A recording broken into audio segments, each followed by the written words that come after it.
अच्छा सुनो, सब्सक्राइब करते वक्त ना घंटी बजा देना ताकि जब मैं ऑनलाइन आऊँ तो तुम्हारे फोन की भी नमस्कार दोस्तों, आप सभी का स्वागत है हमारे YouTube चैनल पर। तो दोस्तों आज हम बात करेंगे आपके पीटीसी डीएलएड प्रथम सेमेस्टर गणित। जी हाँ दोस्तों, इस वीडियो में हम पूरा सिलेबस कवर करने वाले हैं। तो हमारा पहले दोस्तों टारगेट होगा आपका गणित में 25 अंक दिलाना। आपका पेपर 25 नंबर का होगा मैथ का। तो दोस्तों ये पेपर आपके बहुविकल्पीय, अति लघुत्तरीय और लघुत्तरीय प्रश्नों में डिवाइडेड होता है। तो सबसे पहले दोस्तों इस वीडियो में हम मतलब आपके बहुविकल्पीय सारे प्रश्न कवर करेंगे।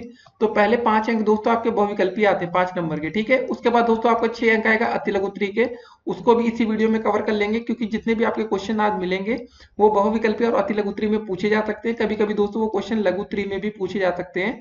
तो थोड़ा सा उसको एक्सप्लेन ज्यादा करना पड़ेगा। तो मतलब 5 + 6 + 14 में दोस्तों ये नंबर डिवाइडेड होते हैं। तो चलिए दोस्तों वीडियो को शुरू करते हैं और आगे और डिस्कस करेंगे पूरे वीडियो में। तो चलिए शुरू करते हैं। तो सबसे पहला क्वेश्चन दोस्तों हमारा है कि अभाज्य संख्या है। यह प्रश्न पूछा गया कि जो हमें विकल्प दिए जाएंगे 4 और उसमें पूछा जाएगा अभाज्य संख्या है। तो दोस्तों आप इसको देखते ही टिक कर देंगे कि आपकी अभाज्य संख्या क्या होगी, 2 होगी।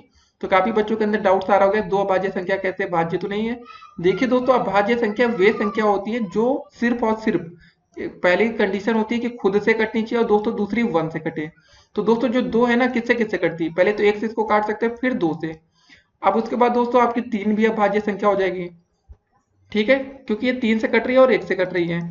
और दोस्तों अगर हम 4 की बात करें तो 4 क्या है, 4 आपकी एक भाज्य संख्या है। कैसे दोस्तों, ये 3 संख्याओं से कट रही है, 1 से कटती है, 2 से कटती है और 4 से कटती है, ठीक है। तो ये अलग अलग 3 संख्याओं से कट रही है, तो इसलिए 4 हमारी भाज्य संख्या है। तो ऐसे प्रश्न पेपर में पूछे जाते हैं, तो आप लोग गलती करते हैं। और कभी कभी ये भी क्वेश्चन आ जाता है, आपका एक क्या है। दोस्तों यह तो ना तो भाज्य संख्या है, ठीक है, ना तो भाज्य संख्या है, ना ही आपका अभाज्य संख्या, ये याद रखना बस, ना ही अभाज्य।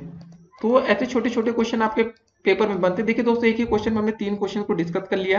पहले तो ये समझा कि अभाज्य संख्या आपका 2 क्यों है। उसके बाद दोस्तों हमने जाना कि जो भाज्य संख्या होती है वो कम से कम 3 संख्याओं से कटती है और एक हमारी ना तो भाज्य है ना तो अभाज्य है। अब दोस्तों और आपको बता दें, जो 8 होती है किससे किससे कटती है, आपको पूरा एक्सप्लेन कर दें। 8 आपकी दोस्तों 1 से कट जाएगी ना, 2 से कट जाएगी, 4 से कटेगी और 8 से कटेगी। 4 संख्याओं से कट रही है इसलिए भाज्य संख्या है। अब 6 दोस्तों किससे किससे कटती है, 1 से, 2 से, 3 से और 6 से भी कट रही है। अब दोस्तों 9 कैसे भाज्य संख्या, इसको भी देख लीजिए। 1 से कटती है, 3 त्रिक का 9 होता है और 9 से कटती है। तो जो संख्या कम से कम 3 अंकों से कटेंगी वही भाज्य संख्या होती है, और जो संख्या अधिक से अधिक 2 संख्याओं से कटेगी वो अभाज्य संख्या होती है। तो आपको पता चल गया वो दोस्तों, दो भाज्य मतलब अभाज्य संख्या क्यों है। ये क्वेश्चन दोस्तों बहुत बार पूछा जाता है और सबसे ज्यादा बच्चे कंफ्यूज यही होते हैं कि दो भाज्य कि अभाज्य। और एक बात और याद रखना है कि सबसे छोटी सम अभाज्य संख्या भी 2 होती है। जी हाँ दोस्तों, सबसे छोटी भी होती है, 2 से छोटा तो कुछ होगा नहीं, एक तो होता ही नहीं है। तो एक तो सबसे छोटी, ऐसा प्रश्न पूछा जा सकता है कि सबसे छोटी सम भी होती है ना, दो एक सम संख्या है, सम अभाज्य संख्या बताइए, तो आप बताएंगे 2 होती है, ठीक है। तो ये था पूरा प्रश्न। आइए अब देखते हैं आज का दूसरा प्रश्न। तो दोस्तों दूसरा क्वेश्चन क्या है हमारा कि 40 अंश का हमें कोटि पूरक बताना है, ठीक है। 40 अंश है यहाँ पर, तो ये बिंदी ऐसे लगी हुई है, ठीक है। तो दोस्तों 40 अंश का हमें कोटि पूरक कैसे निकाल सकते हैं, आइए देखते हैं। कभी भी अगर आपको कोटि पूरक कोण निकालना है तो दोस्तों उसको हमेशा 90 में से घटा देंगे तो आपका कोटि पूरक आ जाएगा। 40, 90 में से 40 को घटा देंगे दोस्तों, कितना बचेगा आपका, 90 में से 40 घटाने पर आएगा आपका 50। तो दोस्तों याद रखना है आपको कि कोटि पूरक कैसे निकालते हैं, बस सिंपली 90 में से उसको घटा दीजिए, जो भी आएगा आपका वो उत्तर होगा। तो आपका विकल्प नंबर डी बिल्कुल सही आंसर है, 50। देखिए कोटि पूरक कोण का हम पूरक कोण भी बोलते हैं कभी कभी। देखिए कोटि पूरक लिखा ना, कभी कभी इसको बोल सकते हैं कि पूरक कोण बताइए, या इसको अंग्रेजी में बोलते हैं कम्प्लीमेंट्री एंगल्स। तो 3 तरह से ये क्वेश्चन बन सकता है, चाहे कम्प्लीमेंट्री एंगल्स बोला जाए अंग्रेजी में, चाहे पूरक कोण या कोटि पूरक, तीनों में दोस्तों यही होगा कि 90 में से हम घटा देंगे, जो आएगा हमारा वही आंसर हो जाएगा। आइए अब देखते हैं तीसरा प्रश्न। तो दोस्तों हमारा तीसरा प्रश्न क्या है कि 60 अंश का संपूरक बताइए। देखिए संपूरक को अंग्रेजी में बोलते हैं आपका सप्लीमेंट्री एंगल्स, ठीक है। संपूरक कोण जब होगा तो सप्लीमेंट्री एंगल्स होगा। तो जब भी संपूरक कोण की बात होगी या संपूरक निकालना होगा तो दोस्तों इसको हम 180 में से घटा देंगे। तो 180 में से हम दोस्तों जब 60 घटाएंगे तो आपका आ जाएगा 120। तो आपका विकल्प नंबर कौन सा सही हो जाएगा, डी नंबर सही हो जाएगा। तो ऐसे क्वेश्चन आपके पेपर में बनते हैं कि कभी भी संपूरक कोण की बात हो, संपूरक निकालना है तो क्या करेंगे, हमेशा 180 में से घटाएंगे। और दोस्तों जब आपकी पूरक कोण की बात आएगी, कोटि पूरक की बात आएगी, तब हम उसको 90 में से घटाएंगे। बस इतनी छोटी सी बात आपको ध्यान में रखना है। तो चलिए दोस्तों अब देखते हैं आज का अगला प्रश्न। तो दोस्तों हमारा चौथा प्रश्न रहा कि समुच्चय ए बराबर दे रखा है तथा समुच्चय बी बराबर दोस्तों में दिया गया है, तो हमें ए यूनियन बी बताना है। देखिए ए यूनियन बी का मतलब ये होता है दोस्तों, जो आपका ए में है और बी में, जब ये साइन आप देखेंगे दोस्तों यूनियन वाला ना, ये वाला यू वाला साइन आप देखेंगे, जब भी किसी पेपर में ऐसे यू का साइन आ जाएगा या यूनियन जिसको बोलते हैं, तो मतलब ये होता है दोस्तों जो ए में रहेगा उसको भी लिखेंगे और जो बी में रहेगा उसको भी लिखेंगे। ठीक है, 4 5 6 2 3, तो मतलब दोस्तों हमारा ए यूनियन बी क्या बन जाएगा, देखिए यहाँ पर ऐसे बना के दिखा देते हैं आपको। ए यूनियन बी जब लिखेंगे आप, तो मतलब ए वाला पूरा उतारेंगे और बी वाला, चलिए पहले बी वाला छोटा है ना, तो 2 3, याद रखिए दोस्तों ये ब्रैकेट हमेशा मंझला ब्रैकेट बनता है इसके साथ। उसके बाद दोस्तों 2 3 फिर 4 5 6 सब लिख लीजिए, 4 5 6, इसको बंद। यूनियन दोस्तों हमने निकाला था, कभी कभी ए इंटरजेक्शन बी ये भी पूछ लिया जाता है पेपर में, तो दोस्तों ये तब आता है जब आपके दोनों में से कुछ कॉमन हो। तो यहाँ पर दोस्तों कुछ कॉमन तो है नहीं, तो फिलहाल इसका नहीं होगा। ठीक है, तो आपको समझ में आ गया दोस्तों कि ए यूनियन बी और ए इंटरजेक्शन बी कब कब निकालते हैं, तो बस ये आपका दोस्तों सिंपल सा आंसर हो जाएगा। तो आपको समझ में आ गया होगा कि ये क्वेश्चन हमने कैसे किया। ए यूनियन बी का मतलब होता है जो दोनों में कॉमन है वही इसका उत्तर होगा। तो दोस्तों विकल्प नंबर 1 देखिए जरा, ए वाला देखिए, 2 3 4 5 6, यही इसका राइट आंसर होगा। इसको टिक करेंगे, आप पूरे अंक पेपर में पाएंगे। देखिए दोस्तों आप लोग अपने आप को मार्किंग भी देते रहिएगा कि कितने नंबर आपके बन रहे हैं। जब सारे क्वेश्चन कंप्लीट हो जाए तो दोस्तों आप लोग कमेंट करके बताइएगा कि आपके 50 नंबर बन रहे थे, 20 नंबर बन रहे थे, 10 नंबर बन रहे थे। ठीक है, वीडियो को अंत तक आपको देखना है दोस्तों, तभी आपको समझ में पूरी मैथ आएगी। अब देखते हैं आज का अगला प्रश्न। तो दोस्तों हमारा 5वां प्रश्न क्या रहा है कि यदि किसी त्रिभुज के तीनों कोण क्रमशः 65 45 व 70 हो तो वह त्रिभुज होगा। तो पहला विकल्प दोस्तों हमें अधिक कोणीय दिया है, दूसरा न्यून कोणीय, तीसरा समकोणीय और चौथा दिया इनमें से कोई नहीं। तो हम तीनों की डिफिनेशन आपको बता देंगे कि क्या परिभाषाएं होती हैं। देखिए अधिक कोण दोस्तों आपका एक ऐसा बनता है, मतलब कोई ऐसा त्रिभुज जिसमें एक कोण 90 अंश से अधिक होता है दोस्तों, उसको हम क्या कहते हैं, 90 अंश से, क्या दोस्तों ये वैल्यू अधिक होनी चाहिए, तो दोस्तों वो हमारा कोण होता है। 90 से अधिक जब होगा हमारा, तो वो अधिक कोण होगा। और दोस्तों किसी अगर त्रिभुज में अगर कोई एक कोण 90 अंश का है, ये दोस्तों हमारा कोण कितने अंश का है, 90 अंश का, तो ये हमारा समकोणीय होगा। अब दोस्तों कोई ऐसा त्रिभुज जिसमें तीनों कोण 90 अंश से कम हो, तो वो हमारा होता है न्यून कोण। तो दोस्तों यहाँ पर आप देख रहे होंगे जो तीनों कोण हमें दिए गए हैं 65 45 व 70, कोई भी दोस्तों कोण 90 अंश या 90 अंश से अधिक नहीं है, तो मतलब साफ है कि ये हमारा जो इसका आंसर आएगा न्यून कोणीय आएगा। तो अब आपको बात समझ में आ गई होगी दोस्तों। याद रखिए किसी भी त्रिभुज में एक त्रिभुज में दो अधिक कोण नहीं हो सकते, क्योंकि त्रिभुज के तीनों कोण का योगफल 180 अंश होता है। तो दोस्तों अगर एक हम मान लेते हैं, अगर एक कोण मान लेते हैं आपका 91 अंश का है, तो दोस्तों दूसरा कोण 91 अंश का नहीं होगा, क्योंकि आपको पता है 91 जोड़ देंगे तो 182 हो जाएगा, तो तीसरा कोण आ ही नहीं पाएगा। तो यही बात है कि एक त्रिभुज में दो अधिक कोण नहीं होते। पहला आंसर आपको ये याद रखना है, कभी क्वेश्चन पूछ सकता है घुमाकर। और दोस्तों जब न्यून कोण तभी होगा जब तीनों कोणों का योगफल, मतलब जो तीनों कोण होंगे 90 अंश से कम होंगे। ठीक है, अगर कोई एक कोण 90 अंश का है तो वो दोस्तों हो जाएगा समकोणीय। समकोणीय कब होगा, जब कोई एक कोण 90 अंश का है। न्यून कोण तब होगा दोस्तों जब तीनों जो कोण हमें दिए गए हैं कोई भी 90 अंश या 90 अंश से सभी छोटे होने चाहिए। अधिक कोण दोस्तों तब होगा जब कोई एक कोण 90 अंश से अधिक होना चाहिए। ठीक है, इसका आंसर फिलहाल न्यून कोणीय होगा, क्योंकि इसमें कोई भी कोण 90 अंश से अधिक नहीं है या 90 अंश का भी नहीं है। ठीक है, अब देखते हैं आज का अगला प्रश्न। तो दोस्तों हमारा 6 नंबर क्वेश्चन क्या रहा है कि संख्या 1/1.2, 2/1.5, 2/6 तथा 4/9 का लघुत्तम समापवर्तक होगा। तो इसका मतलब दोस्तों लघुत्तम समापवर्तक आपको कहते हैं अंग्रेजी में एलसीएम निकालना।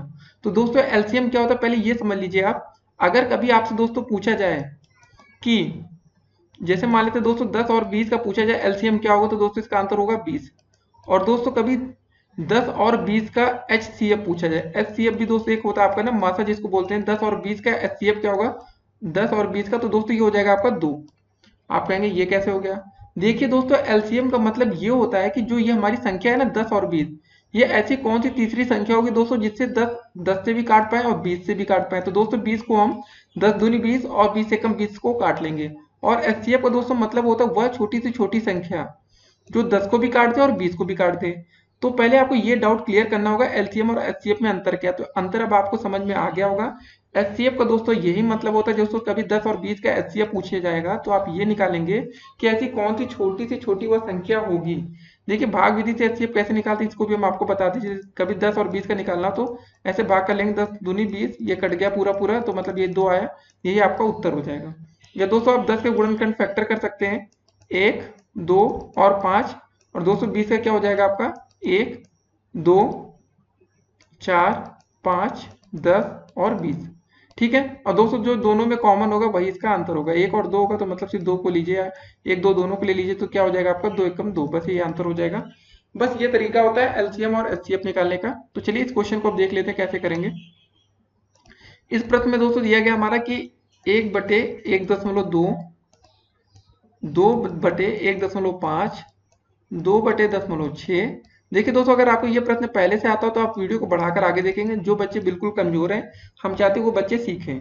कभी ऐसा क्वेश्चन दोस्तों आपका लघुत्तम समापवर्तक में पूछ लिया जाए तो सबसे पहले आपको क्या करना होगा, जो अंश होता है आपका, अंश दोस्तों क्या होता है, न्यूमरेटर। जो आपको ये ऊपर लिखा गया है इसको हम बोलते हैं अंश बोलते हैं, और जो दोस्तों नीचे हमारा लिखा गया है 1.2 ये होता है हमारा हर। इसको भी आपको ध्यान में देना है, नीचे वाली संख्या को क्या बोलते हैं, हर बोलते हैं, ऊपर वाली संख्या को बोलते हैं अंश। आप जैसे भी याद कर सके दोस्तों याद कर सकते हैं। देखिए अंश का हमेशा दोस्तों हम निकालेंगे एलसीएम। पहले इसको थोड़ा सॉल्व कर लेते हैं। दशमलव जो नीचे ये दशमलव हटेगा तो दोस्तों ऊपर एक जीरो बढ़ जाएगा, आपको पता होगा। ये दशमलव हटा यहाँ जीरो आ गया, ये दशमलव हटा यहाँ जीरो आ गया, और ये दशमलव हटा यहाँ जीरो आ गया। तो दोस्तों अब आपका नया अंश क्या हो गया, 10/12। दूसरा दोस्तों हो जाएगा 20/15। बहुत ही आसान क्वेश्चन है, खाली आपको समझने की देरी है। ठीक है, तीसरा हो जाएगा 20/6, क्या 20/6, और दोस्तों लास्ट में 40/9। ठीक है, अब क्या करना क्या इसका, जो ये हमारा अंश दे रखा है ना 10 20 20 और 40, इसका दोस्तों हम निकालेंगे एलसीएम। ऐसे क्वेश्चन में कभी भी दोस्तों जो नीचे हमारा दिया रहता है 12 15 6 और 9 हर, इसका हम निकालते हैं एचसीएफ। ठीक है, ये दोस्तों करने का क्वेश्चन का तरीका है। भले यहाँ पर हमें लघुत्तम समापवर्तक निकालना, लेकिन ये आसान तरीका आप सीखे रहेंगे तो क्वेश्चन को चुटकियों में लगा पाएंगे। तो कैसे करेंगे दोस्तों, एलसीएम दोस्तों निकाल लीजिए 10 20 और 20 40। किसका निकाला एलसीएम, 10 20 20 और 40। तो दोस्तों आप इसको देखते ही बोल देंगे कि इसका एलसीएम कितना आएगा, 40 आएगा। और वो कैसे आएगा, देखिए 10 से भी 40 कट जाएगा, 20 से भी 40 कटेगा, 20 से भी कटेगा और 40 से भी 40 कटेगा। लेकिन इसका प्रॉपर तरीका क्या होता है उसको भी देख लीजिए आप लोग, कभी कुछ और आ जाएगा, नहीं तो आप लोग परेशान होंगे ना। 10 20 20 और 40 का हमें क्या निकालना था, एलसीएम। तो ये दोस्तों तरीका है, पूरा प्रॉपर तरीका है जो आपको आपके स्कूल में पढ़ाया गया होगा। 2 पंजे 10, इससे काटेंगे 10 बार जाएगा, 2 दामा 20, 2 दामा 20, और 220 बार जाएगा, 200 2 से काटेंगे तो फिर 2 से काटेंगे, 2 एकम 2, 2 पंजे 10, 2 पंजे 10, 2 दामा 20, फिर 202 से एक बार और चला जाएगा ना, ये काट लेते हैं जरा, एक रहा था, 5 को वैसे उतार देंगे जब तक अब 2 नहीं आएगा, कटेगा नहीं। 2 से 10 को काटिए, 2 पंजे 10। ठीक है, 5 बार गया। अब दोस्तों लास्ट में हमारी संख्या क्या बच रहा है, 5 बच रहा है। तो 5 से काट ले, 5 एकम 5, 5 एकम 5, 5 एकम 5। ठीक है, तो आप तीनों को दोस्तों जो आया इसका गुणा कर लेंगे, 2 गुणे 2 गुणे 2 गुणे 5, जो आएगा दोस्तों वही हमारा एलसीएम हो जाएगा। कर लेते हैं 2 गुणे 2 गुणे 2 गुणे 5। ये दोस्तों लिखा जो है यहाँ पे लिखा था 2 दूनी 4 दूनी 8 5 40। ठीक है, 40 आ गया दोस्तों, ये हमने आपको 40 डायरेक्ट बता दिया था। अब एचसीएफ, एचसीएफ कैसे निकालते हैं पूरा प्रॉपर तरीका भी हम आपको बता देंगे। 12 15 6 और 9 का हमें एचसीएफ निकालना। देखिए नया क्वेश्चन नीचे दिख रहा है, क्या क्वेश्चन था, 12 15 और 6 और 9। ठीक है, क्वेश्चन क्या दोस्तों, ये आपका एचसीएफ जो हमें निकाला था 12 15 6 9 का। तो दोस्तों हमने क्या बताया आपको कि इसका एचसीएफ वो होगा जो सबसे छोटी संख्या बताई जो दोस्तों सबको काट दे। देखिए 3 होगी ना, 3 से 3 त्रिका 9 कटेगा, 3 दूनी 6, 3 पचे 15, 3 चौके 12। तो 3 से दोस्तों सब कुछ कट जाएगा, इसका एचसीएफ 3 आएगा। तो ये हमने आपको कॉमन विधि बता दिया, जो बच्चे टॉपर होंगे वो ऐसे कर लेंगे, और जो बच्चे नहीं आता आप दिखाते हैं आपको कैसे आपको करना है। तो पहले 6 से दोस्तों 9 में भाग ले लीजिए, इसको इंक्रीजिंग ऑर्डर में जैसे भी आप चाहे बढ़ते हुए क्रम में लिख सकते हैं। 6 कम 6 दोस्तों यहाँ बचा 3। अब दोस्तों उसके बाद जो संख्या आपकी बच रही छोटी उसके बाद वो लिख लेंगे, 12 लिख लेंगे यहाँ पर। ठीक है, 3 से भाग करते हैं, 3 चौके 12। ये दोस्तों 3 से 12 कट गया। अब दोस्तों ये आपके 3 बच रही, क्या 3 से 15 भी कट जाएगा तो 3 हमारा एचसीएफ हो जाएगा। 3 से 15 में भाग देंगे, 3 पचे 15, ये भी दोस्तों कट गया। तो मतलब हमारा जो इसका एचसीएफ निकल कर आएगा वो 3 आएगा। भाग विधि से हमने देख लिया, तो कैसे करते हैं भाग विधि आपने देख लिया ना, तो ये रहेगा तरीका। तो हमारा एचसीएफ दोस्तों 3 आ गया और एलसीएम 40 आ गया। तो मतलब हमारा एलसीएम ऊपर था, एचसीएफ नीचे था। तो मतलब हमारा दोस्तों कुल आ गया एलसीएम कितना आया था आपका 40, एचसीएफ आया था 3। तो दोस्तों हमारा आंसर आ गया 40/3। अब दोस्तों यहाँ विकल्प में देखते हैं कौन सा आंसर है। विकल्प नंबर सी दे रखा है 40/3, यही आपका प्रॉपर आंसर हो जाएगा। अब आइए देखते हैं आज का अगला प्रश्न। तो दोस्तों 7वां प्रश्न हमारा क्या रहा कि संख्या 26 52 78 व 117 का गुणन होगा। देखिए गुणन का मतलब क्या होता है, यहाँ पर गुणन का मतलब ये है कि जो आपको 4 विकल्प दिए गए, पहला विकल्प 13 17 19 और 20। तो दोस्तों ऐसी कौन सी संख्या जिससे दोस्तों 26 भी कट जाए, 52 भी कटे, 78 भी कटे और 117। जरा 13 से काट के देखते हैं दोस्तों, 13 दूनी 26 2 बार में कटा, 52 दोस्तों 13 चौके 52 4 बार में कट जाएगा, 13 छंग 78 दोस्तों 6 बार में कटा, और 13 9 117। मतलब दोस्तों जो 13 है, 13 से ये 26 भी कट रहा है, 52 78 और 117 कट रहा है, तो मतलब दोस्तों इसका सही आंसर हो जाएगा आपका 13। अब आगे विकल्प में जाने की जरूरत नहीं, लेकिन हम आपको चेक करके बता देते हैं। 17 से काटिए, 26 कट रहा है, नहीं कटेगा। 19 से दोस्तों 26 नहीं कटेगा, 20 से भी 26 नहीं कटेगा, तो सिंपल सा आंसर विकल्प नंबर 1। तो यही सिंपल सा तरीका होता है, ऐसे क्वेश्चन पेपर में आते हैं आपके 1 नंबर में। तो चलिए ठीक है, आज का अगला प्रश्न अब देखते हैं। तो दोस्तों 8वां प्रश्न भी हमारा कुछ ऐसा ही है कि संख्या 68 102 51 व 153 का गुणज होगा।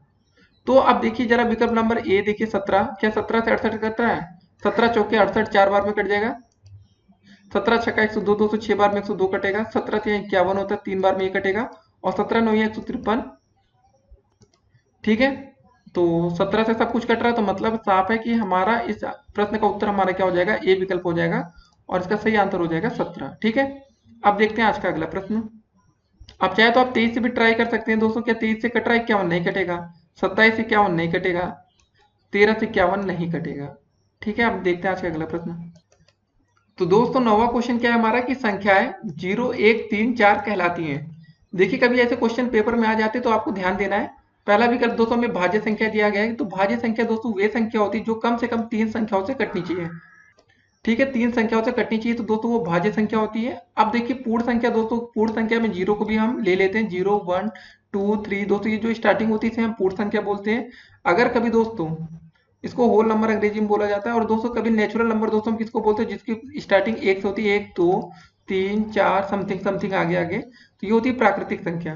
देखिए प्राकृतिक संख्या दोस्तों आप इसको ऐसे याद रखिए, जो संख्या हमें भगवान ने दी हो, क्योंकि 0 की खोज हमारी किसने की थी, आर्यभट्ट जी ने की थी। तो ये बात दोस्तों आपको बहुत अच्छे से पता होगा कि आर्यभट्ट ने हमारी दोस्तों जो खोज की थी 0 की। तो सिंपल सी बात है, जो हमारी नेचुरल नंबर होगी वो 1 से ही शुरू होगी। तो दोस्तों इसका सही आंसर हो जाएगा आपका पूर्ण संख्याएं। तो गलती मत करिएगा, ऐसे क्वेश्चन पेपर में आ जाते हैं, नहीं तो आप लोग मिस्टेक्स करें। अब देखते हैं आज का अगला प्रश्न।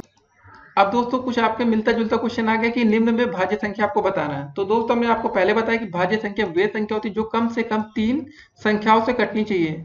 ठीक है, दोस्तों 7 किससे किससे कटेगा, 7 से कटेगा और 1 से कटेगा। 13 किससे कटेगा, 13 खुद से कट जाएगा और 1 से कटेगा खाली। 5 दोस्तों किससे कटेगा, 5 एकम 5 और 1 से कटेगा। और 6 दोस्तों किससे किससे कटेगा, 1 से कट जाएगा। 2 तिहाई 6, 3 दूनी 6 और 6 कम 6, मतलब 4 संख्याओं से कट रही है। तो ये आपकी भाज्य संख्या हो जाएगी। विकल्प नंबर डी दोस्तों इसका सही आंसर होगा। तो अब आपको कमेंट करके बताना है कि अभी तक आपने कितने अंक सही किए। अगर हाँ, अगर आपको हमारे व्हाट्सएप ग्रुप से जुड़ना है तो दोस्तों हमारा व्हाट्सएप नंबर है 8738079216। लेकिन दोस्तों पहले आप वीडियो को अंत तक देखिएगा, उसके बाद व्हाट्सएप पर हमें मैसेज करके बताइएगा कि आपको वीडियो कैसे लगी। और उसके बाद दोस्तों हम व्हाट्सएप ग्रुप में जोड़ना स्टार्ट करते हैं आप लोगों को। तो फिलहाल टाइम लगेगा दोस्तों, ये मत सोचिएगा कि मैसेज करते ही आप लोग तुरंत जुड़ जाएंगे, तो थोड़ा समय लगेगा। तो वीडियो को अभी आपको अंत तक देखना है। ठीक है, तो चलिए दोस्तों अब देखते हैं आज का अगला प्रश्न। तो दोस्तों हमारा 11 नंबर क्वेश्चन क्या रहा है कि 5/8 प्लस 3/4 गुणे 2/6 का मान होगा। तो थोड़ा बोर्ड माउस का लग रहा है, अप्लाई करना पड़ेगा आपको यहाँ पर। 5/8 प्लस का 3/4 गुणे 2/6 दोस्तों ऐसे दे रखा है। देखिए बोर्ड माउस का नियम क्या होता है, बोर्ड मास, ठीक है, MAS। देखिए दोस्तों सबसे पहले हम ब्रैकेट को सॉल्व करते हैं। बी का मतलब होता है कोष्टक हिंदी में, OF का मतलब हिंदी में का होता है, डी से होता है डिवाइड, हिंदी में बोलते हैं भाग। ठीक है, क्या करते हैं सबसे पहले दोस्तों भाग करते हैं। एम का मतलब होता है मल्टीप्लाई, मतलब गुणा। दोस्तों कभी भाग और गुणा दो चीज दिया गया हो तो सबसे पहले हम क्या करेंगे, भाग करेंगे फिर गुणा करेंगे। ए से एडिशन मतलब जोड़ होता है। और दोस्तों एस का मतलब होता है सब्ट्रैक्शन या घटाना। तो सबसे पहले दोस्तों इस क्वेश्चन में दोस्तों हम क्या देख रहे हैं कि सबसे पहले हमें क्या दे रखा है, यहाँ पर गुणा दे रखा है और यहाँ पर जोड़ दे रखा है। गुणा और जोड़ में हम पहले क्या करेंगे, गुणा करेंगे ना। यही चीज आप गलती करेंगे तो आपके पेपर में नंबर कटेंगे। 3 एकम 3, 3 दूनी 6, 4 एकम 4, 2 एकम 2, 2 दूनी 4 उल्टा। ठीक है दोस्तों, तो जरा ध्यान देंगे, इसको गुणा कर लेंगे। दोस्तों देखिए क्या और ध्यान देना है आपको, इसको हम काटते नहीं है। क्यों नहीं काटेंगे हम आपको भी बताते हैं कि 3 एकम 3, 3 दूनी 6 इतना काट दिया दोस्तों, तो क्या हो गया हमारा ये 5/8 हो गया। प्लस का दोस्तों ये यहाँ पर 2 बचा है ना ऊपर, और नीचे कितना दोस्तों बचा, 4 ये बचा है। ठीक है, इसको हमने काटा नहीं। 4 गुणे 2 मतलब क्या हो गया, 2/8। अब दोस्तों दोनों का हर समान है तो इसको हम सॉल्व कर सकते हैं ना, बस इसीलिए हम इसको काटा नहीं था। 5 2 7 और बटे में 8, ये हो गया आपका क्वेश्चन। नहीं तो दोस्तों इसको हम काट देते फिर उसके बाद एलसीएम लेते बराबर करते, तो क्या फायदा होता है। तो ये तरीका था। ठीक है, तो इसका सही आंसर हो जाएगा आपका विकल्प नंबर डी, 7/8। अब देखते हैं आज का अगला प्रश्न। तो दोस्तों 12 नंबर क्वेश्चन क्या रहा कि 36, 48, 60 का लघुत्तम समापवर्तक हमें बताना है, एलसीएम। क्या क्या दोस्तों दे रखा है, 36, 48 और 60 का हमें क्या बताना है दोस्तों, एलसीएम निकालना। सिंपल से ये तरीका अपनाएंगे ये वाला बस। ठीक है, 2 से पहले भाग कर लीजिए, कितनी बार जाएगा, 2 18 बार जाएगा, 18 दूनी 36, 2 दूनी 4 चौके 8 और 30 बार। तो इसको दोस्तों भाग करते जाइए 2 से। अब दोस्तों 18 में 2 से भाग करेंगे, 2 9 या 18, 24 में करेंगे तो 2 1 2, 2 दूनी 4, 15 दूनी दोस्तों होता है 30, तो 2 से भाग करते जाइए। तब तक करेंगे जब तक 2 से सारी संख्या, ऐसी कोई संख्या ना बचे जो 2 से कटे ना। तो 2 से यहाँ 200 भी 12 कट जाएगी, 2 छंगा 12, यहाँ 15, फिर 202 से काटेंगे, अभी 6 है ना कटने वाली, 9, 2 तिहाई 6 और ये 15। अब उसके बाद दोस्तों क्या है, सब 3 से कटेंगी। देखिए मिनिमम ट्राई करेंगे, ऐसे कट तो 5 से भी जाएगी, लेकिन चलिए बाद में नंबर लेंगे। 3 त्रिक का 9, 3 एकम 3 और 3 पचे 15। ठीक है, एक बार और 3 से ट्राई करेंगे, 3 एकम 3, 3 एकम 3, 15, 5 मतलब। अब 5 से काटेंगे दोस्तों सब कट जाएगा, 5 1 1, 5 एकम 5। अब जरा दोस्तों इनको गुणा कर लेंगे, जो आएगा वही आपका लघुत्तम समापवर्तक हो जाएगा। 2 दूनी 4, 4 दूनी 8, 8 दूनी 16, 16 तिहाई 48, 48 गुणे 3 और गुणे 5 करना है। देखिए अगर आप लोग के गुणा बड़े में अच्छे ना हो तो इसको ऐसे कर सकते हैं। ठीक है, अब पूरा दोस्तों हम लिख के बता देते हैं कितनी बार 2 आया, गिनिए, 1 2 3 4, 4 बार 2 आया है, 2 बार 3 आया है। इसको पहले आप लोग सिंपली ऐसे लिख लेंगे, 1 2 3, 4 बार 2, 2 बार 3 और लास्ट में दोस्तों 5। तो दोस्तों हमने इतना सॉल्व कर लिया था कि 2 दूनी 4 दूनी 8 दूनी 16 तिहाई 48। फिर उसके बाद दोस्तों ये 3 और 5 हमारा बच रहा है, गुणा करते हैं। 5 तिहाई 15 दोस्तों ऐसे कर लेते हैं पहले, 48 गुणे 15 हो जाएगा, 15 से 48 में गुणा कर देंगे।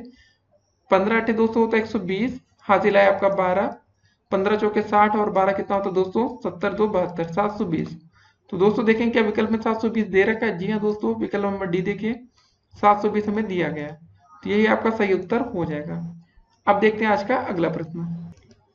तो दोस्तों हमारा 13 नंबर प्रश्न क्या रहा है, 12 24 36 का महत्तम समापवर्तक होगा, मतलब HCF हमें निकालना है। तो दोस्तों ये बताइए कि 12 12 एकम 12, 12 दूनी 24, 12 तीन 36, 12 से तीनों संख्या कट रही है, तो सिंपल से इसका आंसर हो जाएगा आपका विकल्प नंबर ए, यही आपका सही आंसर है। अगर आपको लगता है ये सही नहीं है तो इसको एक बार आप ट्राई भी कर सकते हैं।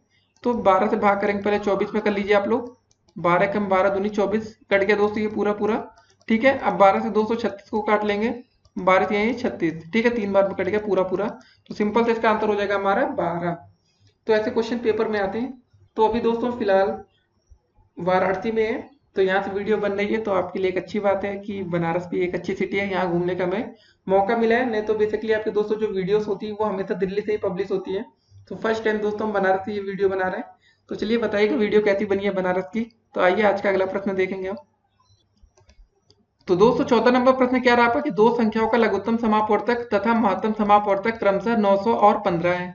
ठीक है, इनमें से एक संख्या अगर 225 है तो दूसरी संख्या होगी। इसका पहला फार्मूला आपको पता होना चाहिए दोस्तों। हमारा फार्मूला होता है लसा, या अंग्रेजी में दोस्तों बोलते हैं एलसीएम। लसा गुणे दोस्तों होता है हमारा मासा, मतलब महत्तम समापवर्तक, या अंग्रेजी में एचसीएफ, बराबर दोस्तों होता है पहली संख्या। ठीक है, पहली संख्या गुणे दोस्तों होता है आपका दूसरी संख्या, पहली और दूसरी। ठीक है, ध्यान में रखना है आपको बस।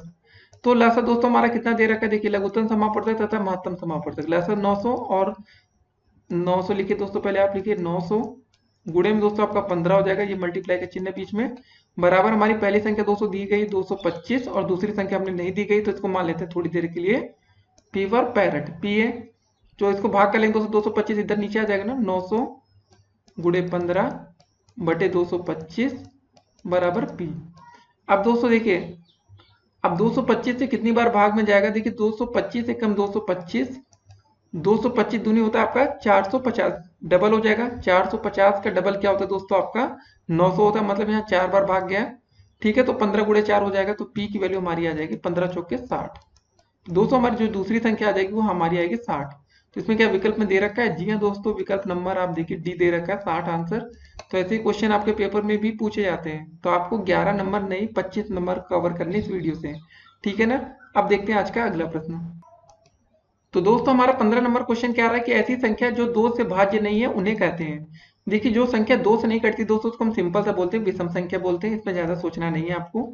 तो और 2 भी एक सम संख्या, तो सम संख्या तो कभी इसका आंसर हो ही नहीं सकता। प्राकृतिक संख्या दोस्तों 1 तो शुरू होती है, 1 2 3 4 5, ठीक है, 1 2 3 भी होती है, 4 भी होती है, मतलब सीरियल से। अभाज्य संख्या दोस्तों वो होती है जो कम से कम या अधिक से अधिक सिर्फ दो संख्याओं से कटे, मतलब पहले खुद से और दूसरी एक से कटनी चाहिए।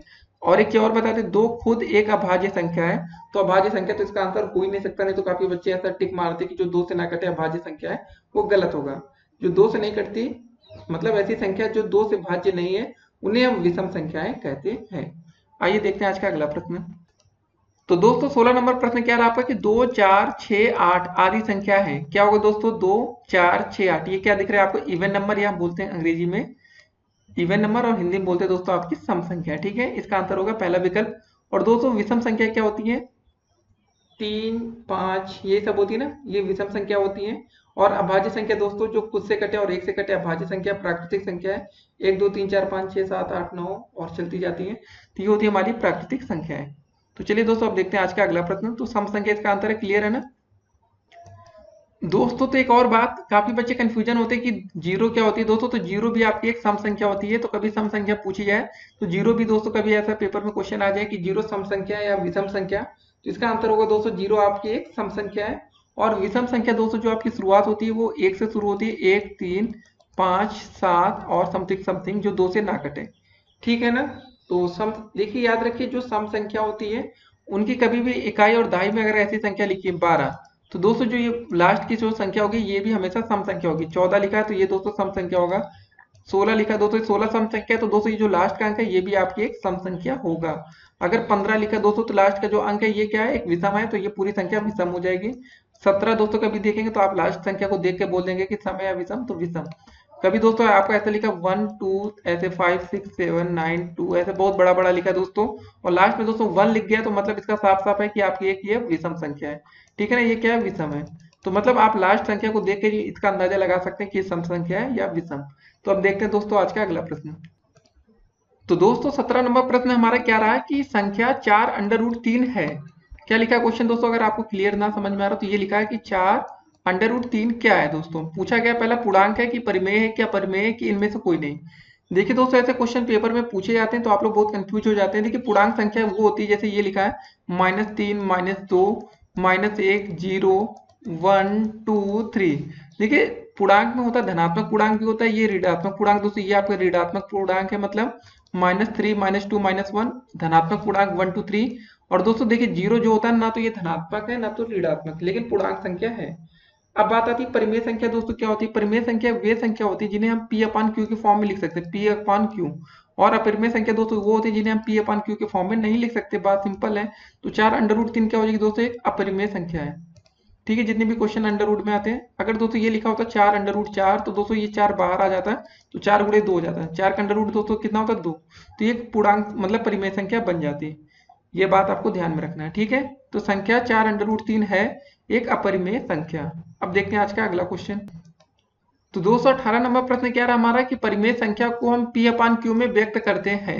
ये पूछा गया सत्य है, असत्य है, या भ्रामक या संदेशात्मक। देखिए दोस्तों जो हमारी परिमेय संख्या होती है, इससे पिछले क्वेश्चन में भी हमने आपको बताया कि पी अपान क्यू को परिमेय संख्या में व्यक्त किया जाता है। तो ये आपका कथन कैसा होगा दोस्तों, बिल्कुल आपका ये है आपका सत्य कथन। परिमेय संख्या को हम पी अपान क्यू के फॉर्म में व्यक्त करते हैं। अब देखते हैं आज का अगला प्रश्न। तो दोस्तों 19 नंबर प्रश्न हमारा क्या रहा कि मूल्यांकन में किन पक्षों से संबंधित सूचना प्राप्त होती है। पहला है परिमाणात्मक, दूसरा गुणात्मक, तीसरा है ए और बी दोनों।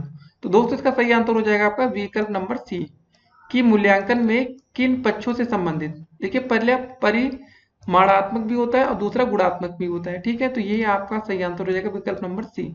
आइए देखते हैं आज का अगला प्रश्न। तो दोस्तों 20 नंबर क्वेश्चन आपका क्या रहा कि 25 किलोग्राम शक्कर और 30 किलोग्राम गुड़ को किस बड़े से बड़े बाट द्वारा पूरा पूरा तोला जा सकता है। तो दोस्तों ऐसे क्वेश्चन पेपर में आते हैं, तो अब एक अच्छा क्वेश्चन आपके सामने आ चुका है, तो पहले आप लोग इसको अपने मन से लगाएंगे, फिर उसके बाद हम आपको इसका आंसर बताते हैं करके। तो गुड़ तो आपको पता होगा ना, जो गन्ने से बनता है, गाँव में खाते हैं, बहुत अच्छा लगता है।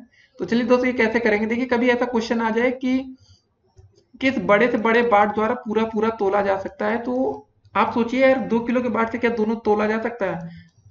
देखिए 25 तो नहीं तोल पाएंगे, 3 से भी नहीं हो पाएगा, 5 से देखिए दोस्तों जरा, 50, 25 और 5 30, तो मतलब आंसर आपको पता चल चुका है कि 5 किलोग्राम आएगा। लेकिन ये कैसे आया, तो ये आपने सोचा होगा यार हमने मात्रा निकाला, इसका HCF निकाला है।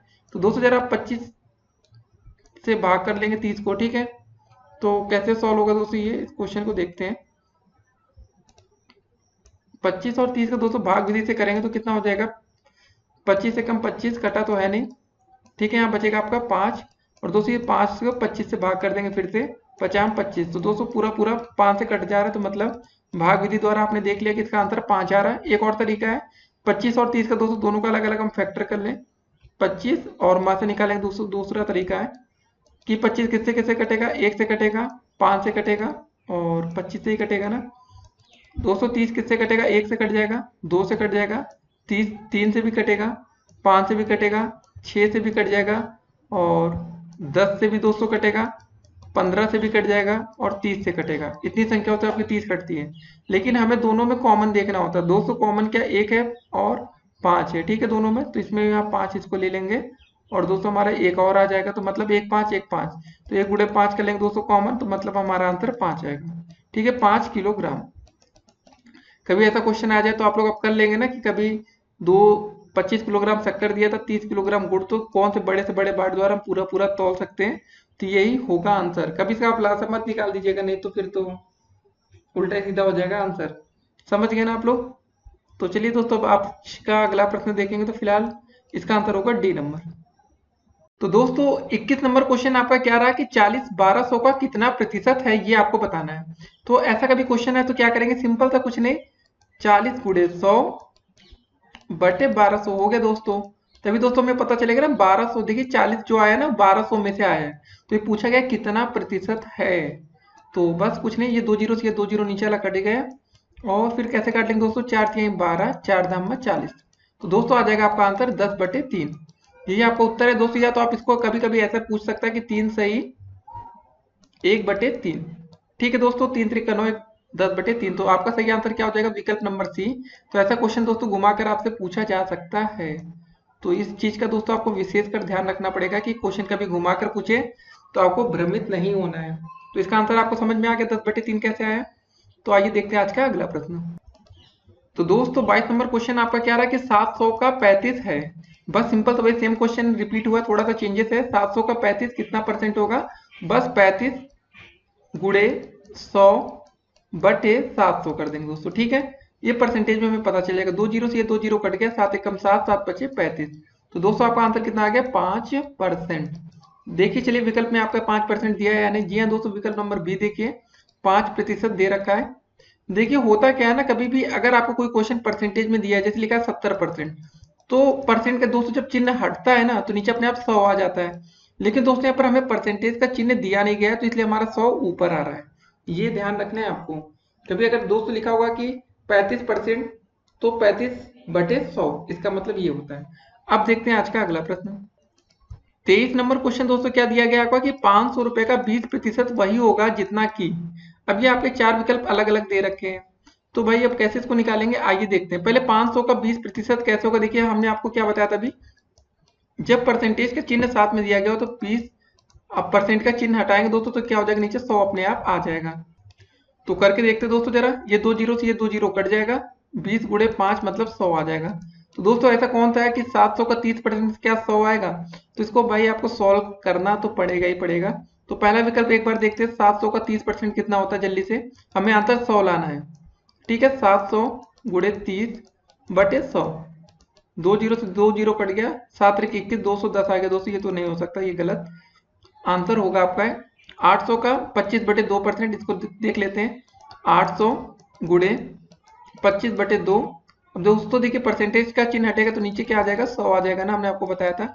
ये 2 जीरो तो ये 2 जीरो कट गया, 2 चौके 8, 25 गुणे 4 होता है आपका 100। तो दोस्तों ये आपका आ गया सही आंसर, यही आपको विकल्प नंबर 220 सही है, इसका सही आंसर यही हो जाएगा। अब आगे करने की कोई जरूरत नहीं है आपको, लेकिन अगर आपका मन ना माने तो आप कर सकते हैं। 250 का 60% 200 निकालेंगे तो कितना आ जाएगा, 250 गुणे 60/100।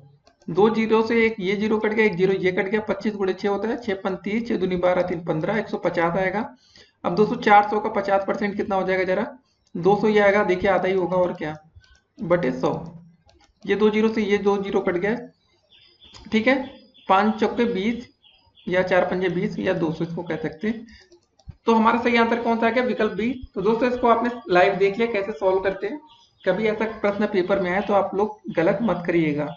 ठीक है, खुद से सॉल्व करके ट्राई करिएगा, नकल के भरोसे नहीं रहना है हमेशा। आइए देखते हैं आज का अगला प्रश्न। 24 नंबर क्वेश्चन है आपका कि 5897 या 5897 8 का स्थानीय मान है।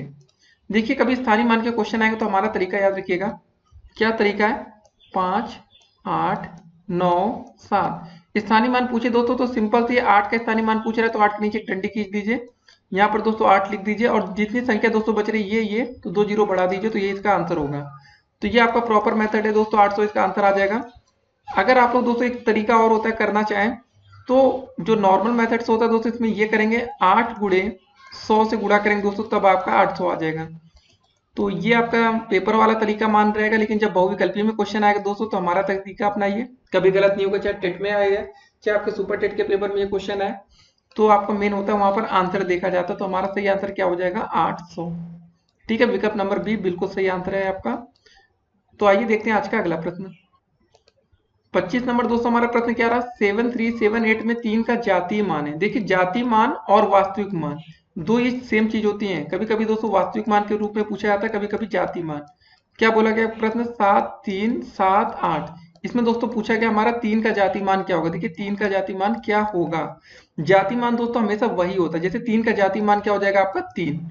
अगर दोस्तों आपका 8 का जातीय मान पूछा जाता है तो 8 आंसर होता है। तो जातीय मान दोस्तों कभी चेंज नहीं होता, तो इसका विकल्प नंबर बी बिल्कुल सही आंसर हो जाएगा। ठीक है, क्या आंसर होगा आपका? विकल्प नंबर 3, मतलब बी सही है, आंसर होगा 3। 3 का जाति मान 3, 2 का जाति मान 2, कुछ भी क्वेश्चन हो जिसका जाति मान पूछा जाएगा वही आंसर होगा, या इसको दूसरे रूप में वास्तविक मान के रूप में पूछा जा सकता है।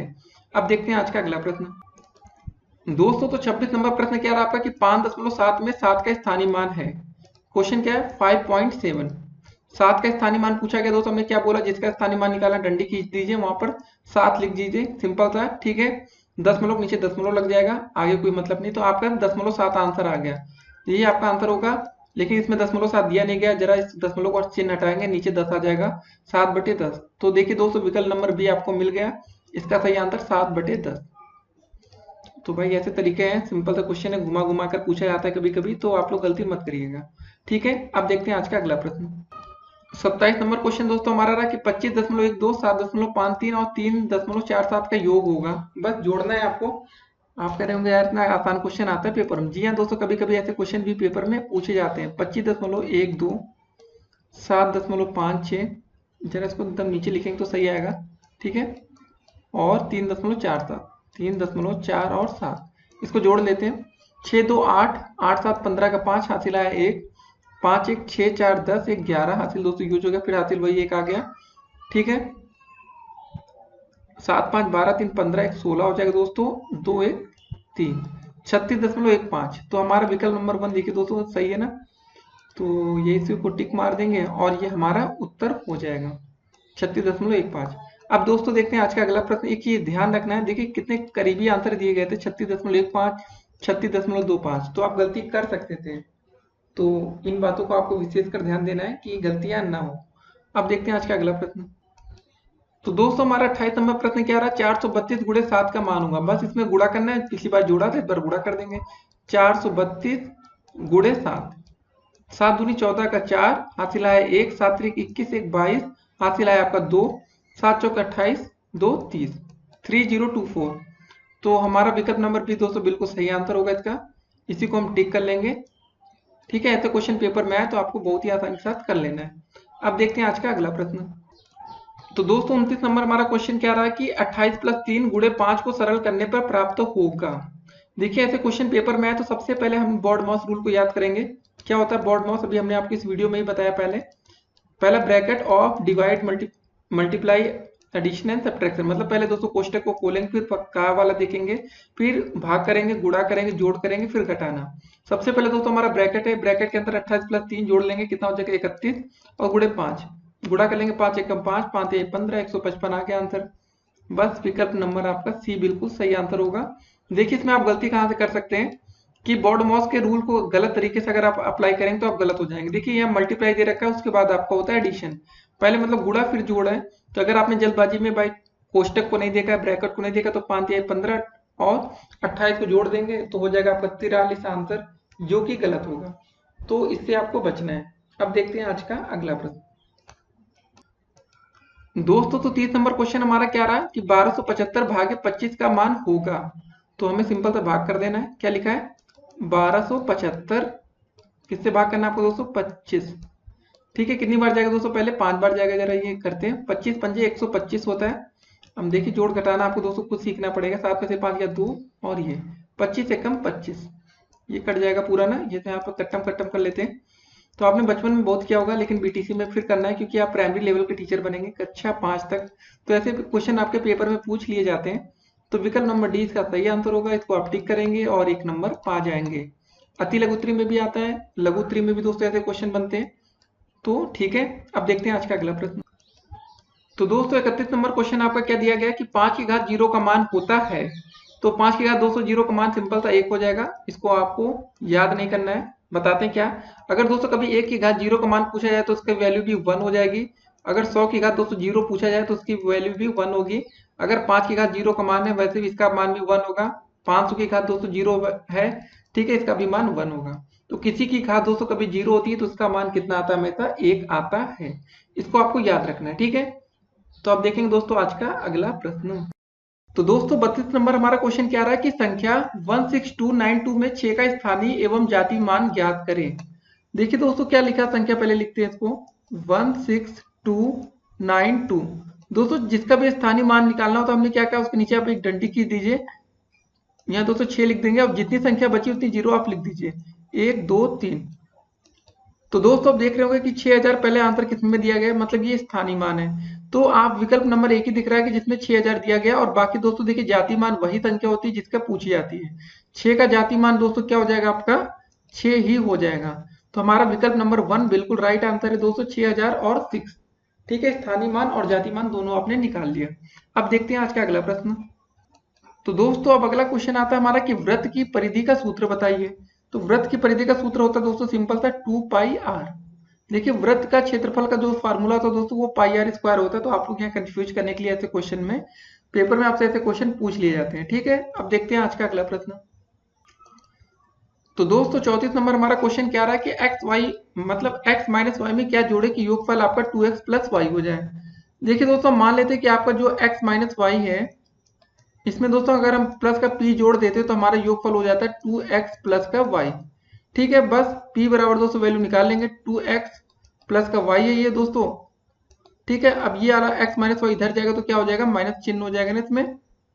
तो माइनस लगा देंगे दोस्तों, x माइनस वाई ऐसे लिख देते हैं। अब दोस्तों p बराबर हमारा क्या हो जाएगा? 2x प्लस का y। दोस्तों ये अंदर माइनस चिन्ह जाएगा तो माइनस एक्स हो जाएगा, माइनस माइनस ये प्लस हो जाएगा।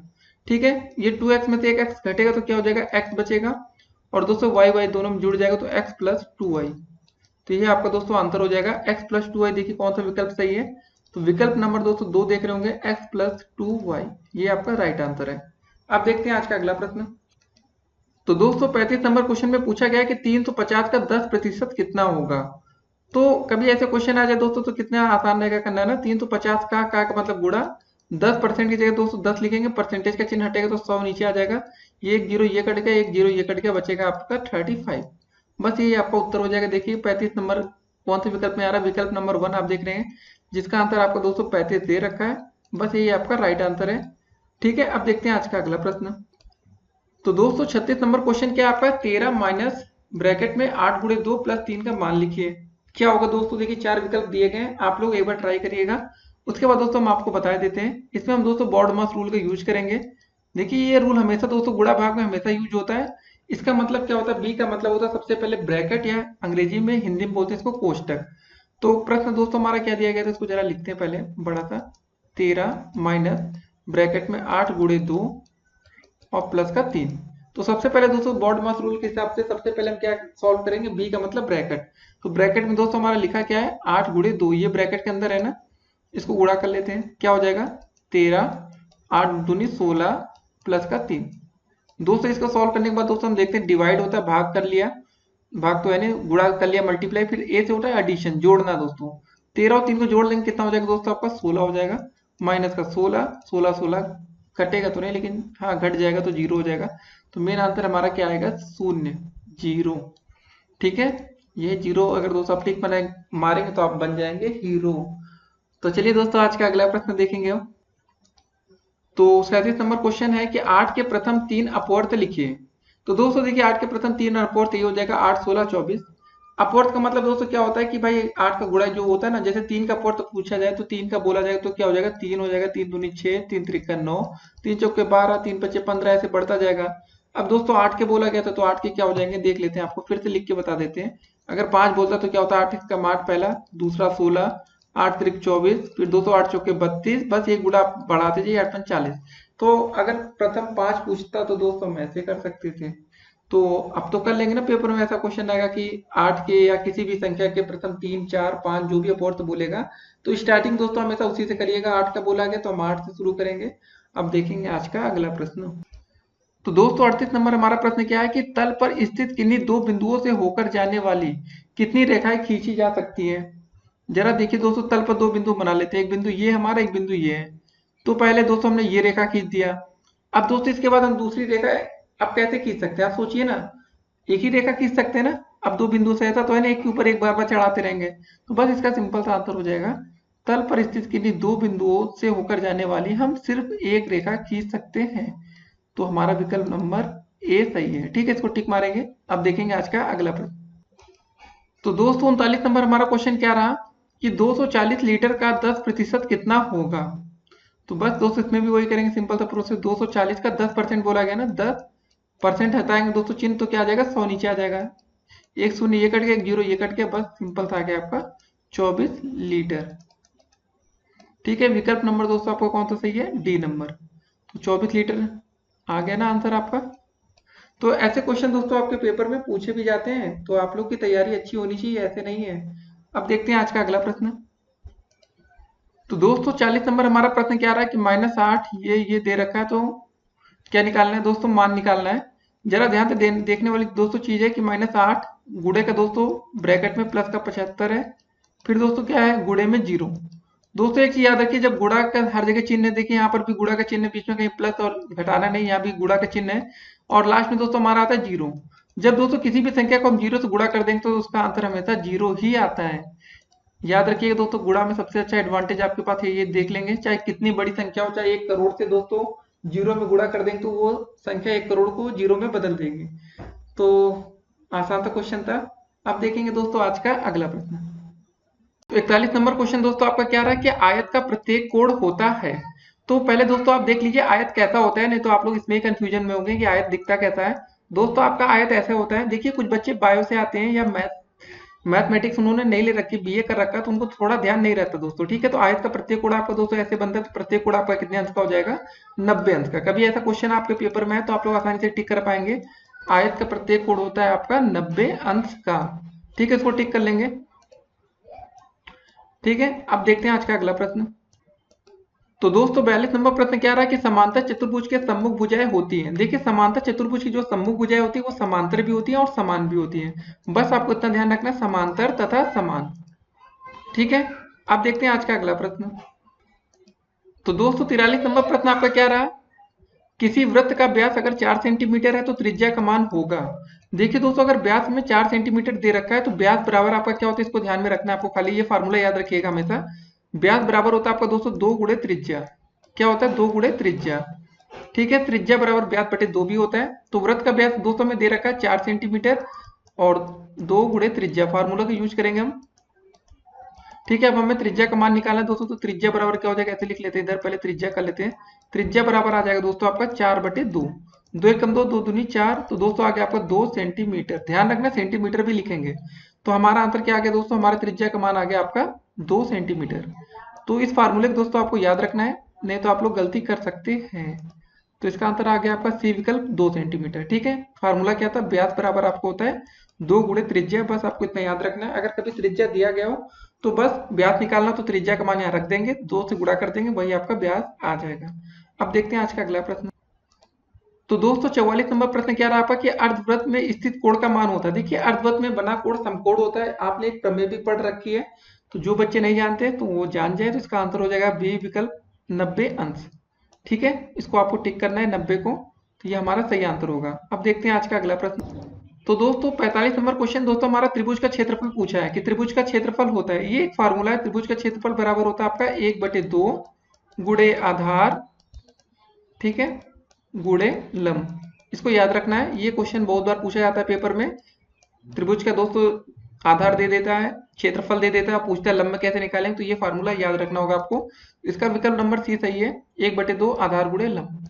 तो इसको दोस्तों आपको याद रखना है, नहीं तो आपसे गलती हो सकती है। तो विकल्प नंबर सी सही आंसर है।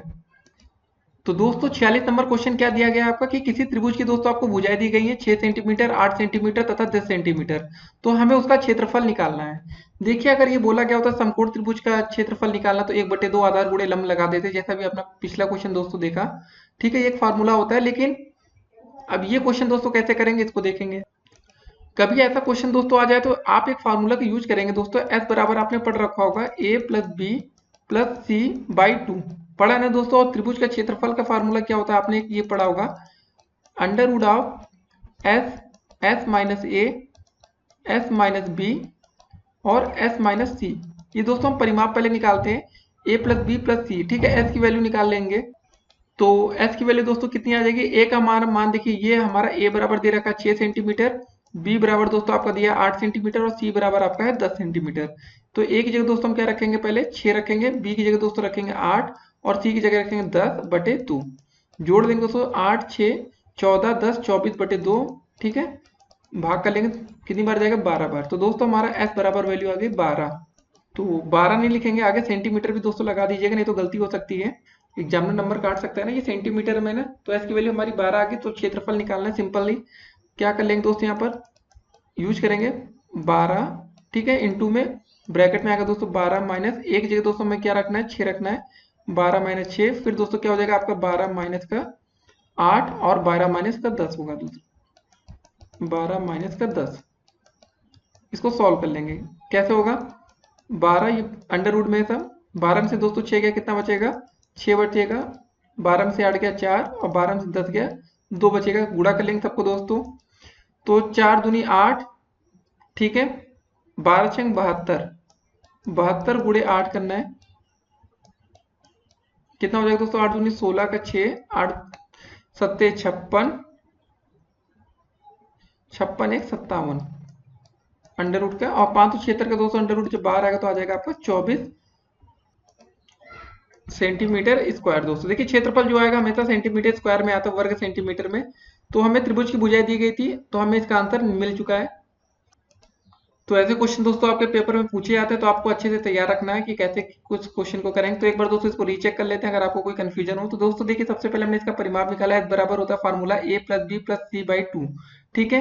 तो हमारा a की वैल्यू क्या थी दोस्तों, 6 थी, b की वैल्यू 8 थी और c की वैल्यू 10 थी। तो 8 6 14 10 24/2, मतलब 224/2 12 आ गया। तो हमारे s की वैल्यू 12 आ गई। तो 12 में से पहले 6 घटा ली दोस्तों, फिर 12 में से 8 घटाए, फिर 12 में से 10 घटा ली दोस्तों, कितना आएगा, 6 घटाए तो 6 मिला, 8 घटाए तो 4 मिला, 10 घटाए तो 2, 12 छंग 72 और 4 दूनी 8, तो 8 दूनी 16, 8 सत्ते 56।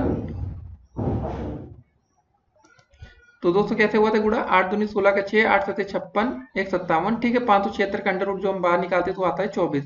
तो बस ये था दोस्तों पूरा प्रोसेस। तो ऐसे क्वेश्चन पेपर में आते हैं। अगर आप लोग इसको एक चीज ध्यान से देखेंगे, तो अगर आप चाहें तो इसको दोस्तों 8 6 अगर आप देखा जाए तो हमारा क्या बन जाएगा आपका, एक तरह से कर्ण का स्क्वायर बराबर लंब का स्क्वायर प्लस आधार स्क्वायर बन जाएगा ना दोस्तों। क्योंकि आपका अगर कर्ण देखिए क्या होता है, कर्ण का फार्मूला क्या होता है, कर्ण का स्क्वायर बराबर होता है लंब का स्क्वायर प्लस आधार का स्क्वायर। तो बराबर हुआ क्या नहीं, देखिए 6 का स्क्वायर 36 होता है, 8 का स्क्वायर 64, 10 का स्क्वायर 100, तो 100 बराबर 100। तो ये क्वेश्चन भी आपका सेटिस्फाई होता है।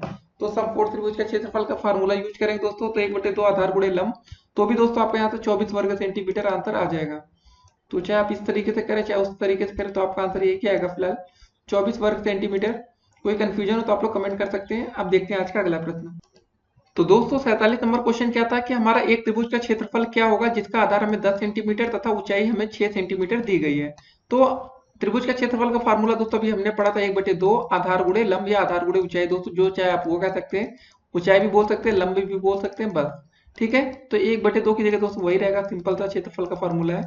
आधार दोस्तों हमें दिया गया यहाँ पर देखिए 10 सेंटीमीटर, ऊंचाई 6 सेंटीमीटर, 1/2 गुणे 10 गुणे 6, 2 1 कम 2, 2 पंजे 10, 5 गुणे 6 होता है 30 वर्ग सेंटीमीटर दोस्तों लिखिए, या तो सेंटीमीटर स्क्वायर बात एक ही होती है।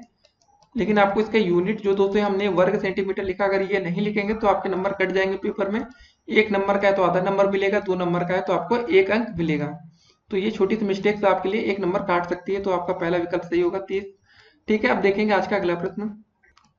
तो दोस्तों 48 नंबर हमारा क्वेश्चन क्या रहा कि एक समांतर चतुर्भुज का क्षेत्रफल अगर 75 सेंटीमीटर है, उसकी ऊंचाई 7.5 सेंटीमीटर हो तो उसका आधार सेंटीमीटर में होगा।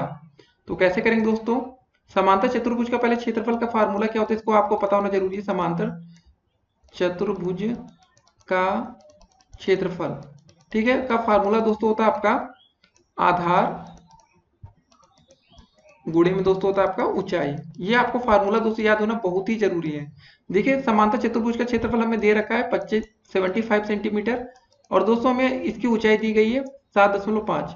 ठीक है, तो दोस्तों हमें इसका आधार निकालना है। तो थोड़ी देर के लिए मान लेते हैं कि इसका आधार हमारा है P फॉर पैरेट। तो बस सिंपल सा डिवाइड कर दीजिए, आ गया 75, ये बटे 200 नीचे 7.5 है ना, इसको ऐसे लिख लेंगे। ये दशमलव हटेगा, यहाँ एक जीरो आ जाएगा, 75 एकम 75, 10 बार गया। थोड़ा जल्दबाजी होने लगी दोस्तों। तो हमें इसका आधार मिल चुका है दोस्तों। तो हमारा आधार क्या आ जाएगा? P बराबर 10 सेंटीमीटर। ठीक है, हमारा ये इसका उत्तर हो जाएगा। तो ऐसे क्वेश्चन दोस्तों आपके पेपर में पूछे जाते हैं, तो आप लोग को तैयारी अच्छी रखनी होगी, तभी आप लोग ऐसे क्वेश्चन कर पाएंगे। देखिए प्रश्न कितना आसान था, लेकिन होता है क्या ना, बच्चे पेपर टाइम में हड़बड़ा जाते हैं। आप ही लोग होंगे, जल्दबाजी में गलती हो जाती है सबसे, लेकिन छोटी छोटी मिस्टेक्स आपसे ना होने पाए, तो ध्यान रखना है। ठीक है, अब देखेंगे आज का अगला प्रश्न। तो दोस्तों 49 नंबर हमारा क्वेश्चन क्या रहा है कि वह वृत्त जो किसी त्रिभुज की सब भुजाओं को बिना बढ़ाए स्पर्श करे कहलाता है। देखिए जो त्रिभुज होता है दोस्तों, उसके अंदर अगर हम एक गोला बना के इसको देखते हैं जरा, त्रिभुज बना लेते हैं। ठीक है, एक ऐसा बना लेते हैं दोस्तों, उसके बाद हमें एक वृत्त बनाना पड़ेगा। तो चलिए वृत्त आप लोग ऐसे खुद ही से बना लेंगे। तो जो किसी त्रिभुज के सभी भुजाओं को बिना बढ़ाए, हमें त्रिभुज की ये भुजा ऊपर और ये सारी भुजाएं को बढ़ाना नहीं है हमें, ठीक है ना, बिना बढ़ाए स्पर्श करे कहलाता है। देखिए अगर हम त्रिभुज के अंदर एक ऐसा वृत्त बनाएंगे, तो ये दोस्तों वृत्त कौन सा कहलाएगा? इसको हम बोलेंगे अंतःवृत्त। ठीक है, बस ये इतना सा लिखना है, इसी को आंसर आपको करना है, बस हो गया। विकल्प नंबर दोस्तों आपका सी सही है। अब देखते हैं आज का अगला प्रश्न। तो दोस्तों 50 नंबर हमारा क्वेश्चन क्या रहा, 50 पर पहुंच चुके हैं कि किस संख्या में 6 का स्थानीय मान सबसे अधिक है। तो दोस्तों देखिए पहले वाले में 6 यहाँ पर आ रहा है, दूसरे वाले में 6 दोस्तों सबसे पहले आ रहा है, तो ये संख्या तो अपने आप बाहर हो जाएगी। ठीक है, ये वाली संख्या तो हो ही नहीं सकती। अब तीसरे वाले में दोस्तों 6 देखिए यहाँ पर आ रहा है, थोड़ा सा और अंदर, तो हाँ इसके चांसेस दोस्तों बन रहे हैं। और चौथे में दोस्तों देखिए फिर से सेकंड नंबर पर आ रहा है। तो मतलब सिंपल था, जो 6 जितना उधर जाएगा दोस्तों दाईं तरफ, उतना ही दोस्तों इसका स्थानीय मान बढ़ने की पूरी संभावना होती है। तो ये आंसर सही हो जाएगा। तो हमारा विकल्प नंबर सी सही है। तो स्थानीय मान अभी दोस्तों आपको हम निकाल कर बता भी देंगे। देखिए सी का हमारा स्थानीय मान कैसे निकलेगा, 144.611। तो सी 6 के नीचे डंडा खींचेंगे दोस्तों, 600 आ जाएगा, यहाँ दशमलव लग जाएगा। अब दोस्तों देखिए जरा अगर हम इसका स्थानीय मान निकालेंगे, पहले वाले के जैसे 277 लिखा है 169। देखिए दोस्तों अगर हम इसके नीचे डंडा खींचेंगे 6 तो आ जाएगा, लेकिन दशमलव के नीचे दशमलव भी लगेगा, यहाँ जीरो खाली, यहाँ जीरो आ गया। ये होता है दोस्तों, ठीक है ना, गलतियां यहाँ से होती हैं। ये वाला देखिए 0.06 लिखा है, और दोस्तों ये लिखा है 0.60 लिखा है, बस यही अंतर है। तो अब आपको समझ में आ गया होगा कि स्थानीय मान किसका ज्यादा है किसका कम है। तो ये था 50वां क्वेश्चन दोस्तों। तो कैसा लग रहा है वीडियो, ये भी बताइएगा कि क्वेश्चन समझ में आ रहे हैं ना आप लोगों को। अब देखते हैं आज का अगला प्रश्न। तो दोस्तों 51 नंबर क्वेश्चन क्या रहा हमारा कि 3/5 प्लस -2/5 का मान होगा। तो जोड़ घटाना है, सिंपल सा दोस्तों। ऐसे ही क्वेश्चन आपके पेपर में भी आते हैं, लेकिन थोड़ा घुमा कर आता है। ठीक है, बीच में प्लस का चिन्ह दोस्तों लगा है और माइनस का 2/5 ही लिखा है। तो इसको आपको क्या करना है, सिंपल सा जोड़ना है। तो दोस्तों माइनस का चिन्ह यहाँ पर है, तो इसको बीच में कर लेंगे, 3/5 हो जाएगा, माइनस का 2/5। हर दोस्तों देखिए दोनों सेम है, तो नीचे 5 हो जाएगा, 3 - 2 कर देंगे, कितना आ जाएगा दोस्तों 1/5। ये आपका उत्तर हो जाएगा। देखिए इतने आसान क्वेश्चन आपको दिख रहे हैं, लेकिन कुछ बच्चों के लिए क्वेश्चन बहुत कठिन होते हैं। सभी बच्चों के लिए ये क्वेश्चन इतना आसान नहीं होता जितना आपको दिख रहा है। तो इसका सही आंसर हो जाएगा आपका विकल्प नंबर ए, 1/5। ठीक है, अब देखते हैं आज का अगला प्रश्न। तो दोस्तों 52 नंबर हमारा क्वेश्चन क्या है कि 2480 का कितना प्रतिशत होगा। देखिए फिर से यहाँ पर परसेंटेज दोस्तों पूछा गया कितना है, तो उसमें हमेशा 100 से गुणा करते हैं। ठीक है, 2480 का ना 24 गुणे 100 कर दीजिए, बटे 80 कर दीजिए, बस यही आपका उत्तर आएगा। 1 0 से 1 0 कट गया, 8 एकम 8, 8 त्रिक 24, 10 गुणे 3 200 हो जाएगा आपका 30, 10 या 30%। ठीक है, तो हमारा 30% विकल्प कौन सा दिया गया, विकल्प नंबर बी, इसको टिक करेंगे दोस्तों, आपका यही आपका सही आंसर हो जाएगा। ठीक है, अब देखते हैं आज का अगला प्रश्न। तो दोस्तों 53 नंबर हमारा प्रश्न क्या रहा है कि 8a minus 3b plus 3a plus 3b का मान होगा। तो कैसे करेंगे इसको, आइए देखते हैं। ये लिखा हमारा क्वेश्चन दोस्तों 8a, 8a माइनस का 3b प्लस का 3 इंटू ए है प्लस का 3b। ठीक है दोस्तों, 3b से 3b कट गया, प्लस और माइनस है, 8a और 3a जोड़ देंगे तो 8 3 11 हो जाएगा, तो 11a बचेगा दोस्तों। तो आपका विकल्प नंबर सी सही आंसर होगा।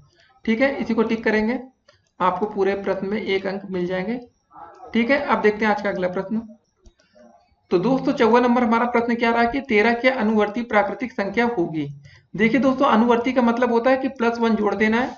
कभी दोस्तों आपसे पूर्ववर्ती पूछा जाए तो वहां पर हम -1 करते हैं। ये कब करते हैं दोस्तों, पूर्ववर्ती, जब पूर्ववर्ती पूछा जाए। ठीक है, तो अनुवर्ती जब हम निकालेंगे तो क्या करेंगे, +1 जोड़ेंगे। क्या करेंगे, +1 जोड़ देंगे। तो 13 के अनुवर्ती क्या हो जाएगी दोस्तों, 13 + 1 बराबर हो जाएगी आपकी 14। कभी कभी दोस्तों ऐसे प्रश्न पूछा जाता है कि 13 की अनुवर्ती दोबारा दोस्तों पूछता है, जो अनुवर्ती है उसकी अनुवर्ती निकालना है। तो दोस्तों क्या हो जाएगा, फिर से 14 में एक और जोड़ देंगे तो 15 आ जाएगा। तो ऐसे क्वेश्चन आपके पेपर में बनते हैं, लेकिन फिलहाल इस प्रश्न में पूछा गया है कि 13 की अनुवर्ती प्राकृतिक संख्या बताइए। तो 13 की अनुवर्ती में 1 हम जोड़ देंगे तो 13 + 1 कितना हो गया आपका 14। विकल्प नंबर सी सही आंसर है इसका, इसको हम टिक करेंगे। ठीक है, विकल्प नंबर सी। अब देखते हैं आज का अगला प्रश्न। तो दोस्तों 55 नंबर हमारा क्वेश्चन क्या है कि a plus B into A minus B का मान होगा। तो ये तो एक फार्मूला होता है दोस्तों, जो आपका विकल्प नंबर आपका दे रखा है बी नंबर। ठीक है, A square minus B square का। जी हाँ दोस्तों, ये का फार्मूला है आपका, तो आपको इसको याद रखना है, हमेशा ऐसे क्वेश्चन पेपर में पूछे जाते हैं। ये फार्मूला आपका दोस्तों है A square minus B square का फार्मूला होता है दोस्तों आपका।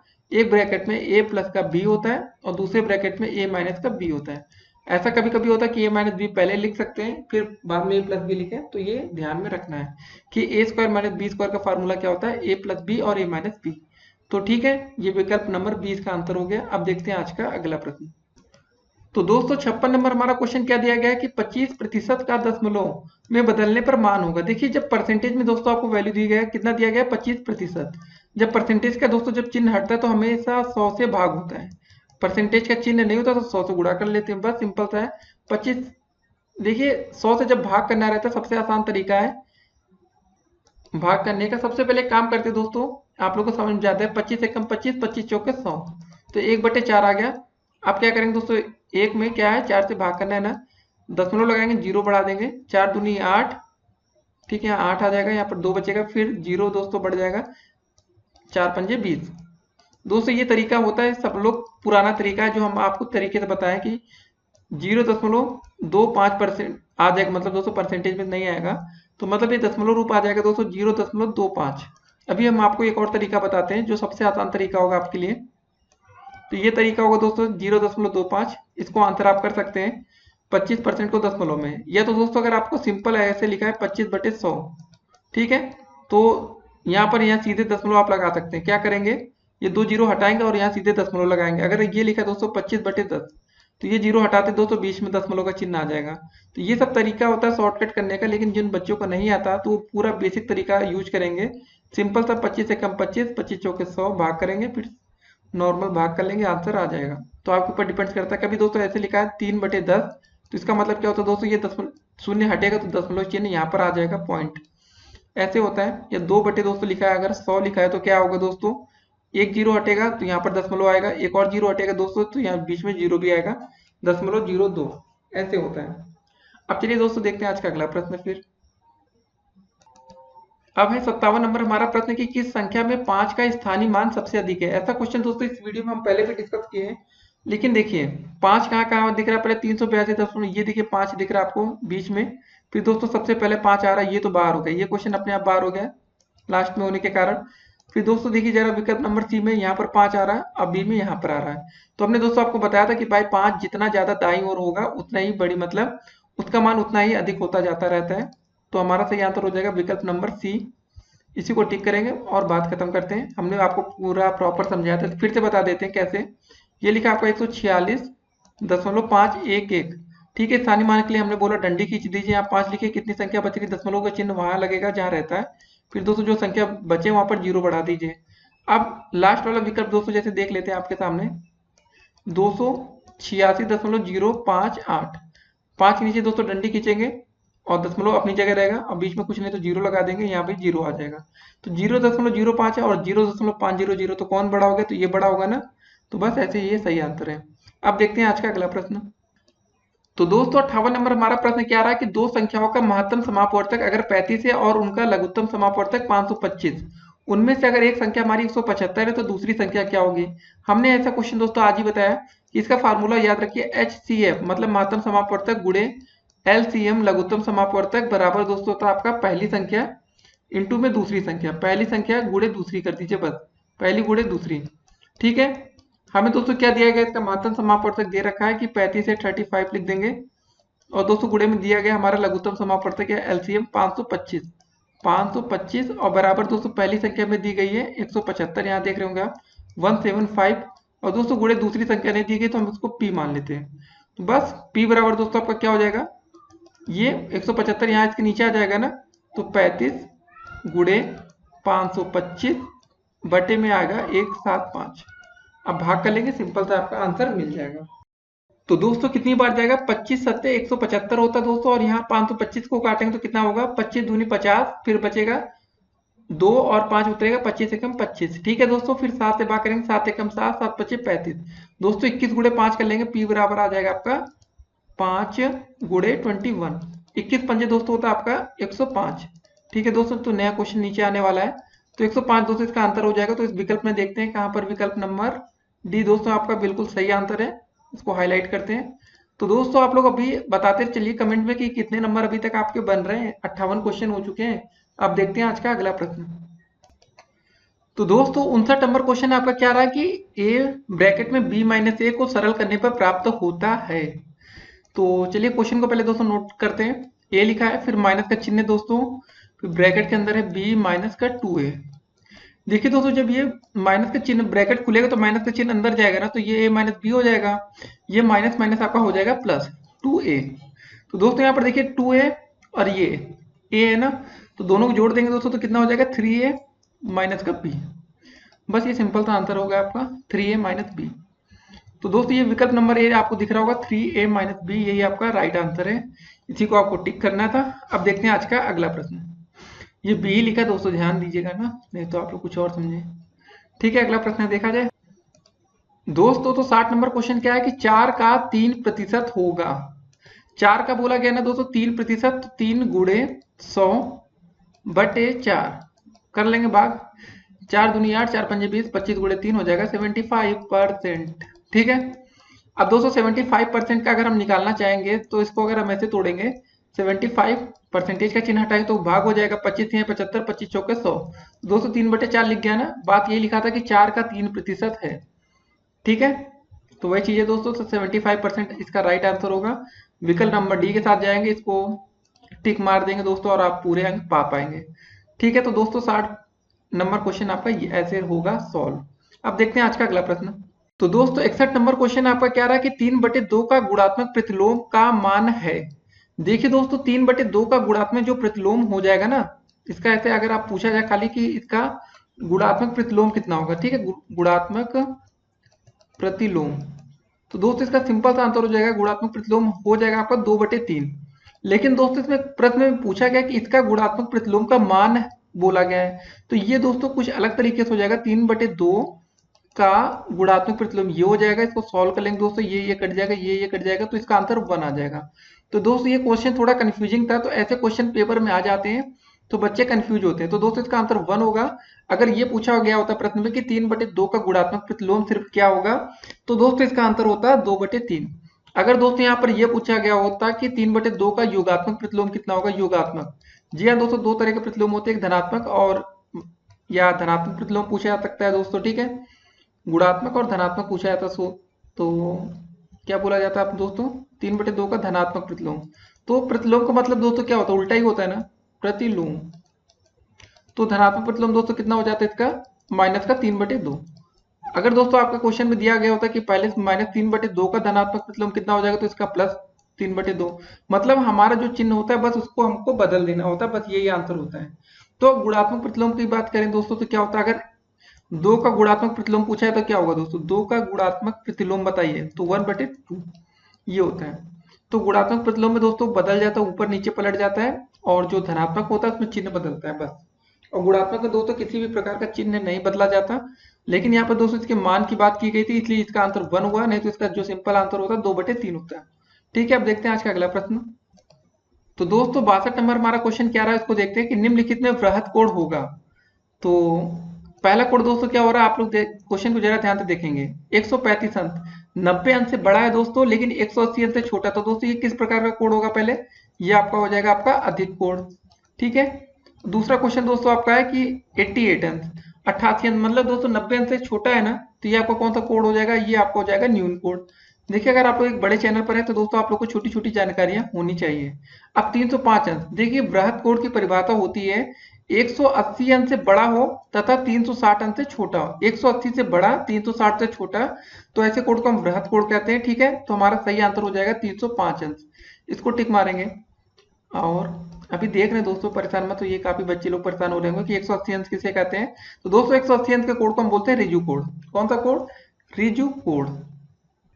तो चलिए दोस्तों हम आपको एंगल बना के दिखा देते हैं। दोस्तों अगर न्यून कोण की कभी परिभाषा आएगी तो दोस्तों ये देख रहे हैं आप लोग, ये आपका न्यून कोण है, क्योंकि ये 90 अंश से कम है। 60 अंश 88 अंश भी दोस्तों हो सकता है, चलिए 88 मान लेते हैं कुछ देर के लिए। ये दोस्तों जो हमारा कोण बन रहा है ये आपका 135 अंश बन रहा है, मानना ही है, खाली मान लीजिए। 90 से अधिक है और 180 अंश से छोटा है इसलिए। अब दोस्तों 180 अंश वाला ये कौन सा आपका कोण है, ये ऐसा सिंपल सा जो होता है ये होता है आपका रिजु कोण। तो दोस्तों इसको दर्शाएंगे कैसे, जैसे मान लेते हैं मिड पॉइंट ये, तो ऐसा ये कोण बनेगा, तो आपका ये हो जाएगा रिजु कोण, ये होगा आपका 180 अंश का। अब उसके बाद दोस्तों ये आपका जो बृहत कोण है ये कितने अंश से बड़ा होना चाहिए, 180 अंश से बड़ा तथा 360 से छोटा। तो दोस्तों अगर हम ऐसा कोई कोण बनाते हैं तो मतलब ये 180 अंश सीधे होता है ना, उससे बड़ा हो गया, 360 से छोटा हो गया। या कोई दोस्तों कोण आप ऐसे बना ले, तो ये भी अगर आप देख रहे होंगे तो 180 अंश से बड़ा और 360 से छोटा होता है। अब कभी कभी दोस्तों पेपर में पूछ लिया जाता है कि शून्य कोण कैसे होता है, तो शून्य कोण में दोस्तों ऐसे ऐसे चिन्ह बना लेंगे, तो ये शून्य कोण हो गया। और दोस्तों एक होता है आपका संपूर्ण कोण, तो आप लोग ऐसे लाइन ड्रा कर लेंगे, तो ये आपका 360 एंगल संपूर्ण कोण हो गया। तो सारे कोणों के प्रकार दोस्तों हमने देख लिए हैं, अब वृहत कोण भी देख लिया। तो चलिए दोस्तों अब देखते हैं आज का अगला प्रश्न। तो 63 नंबर क्वेश्चन आपका कह रहा है दोस्तों कि 5x प्लस 7x माइनस 3 का मान होगा। तो कैसे करेंगे इसको, आइए देखते हैं।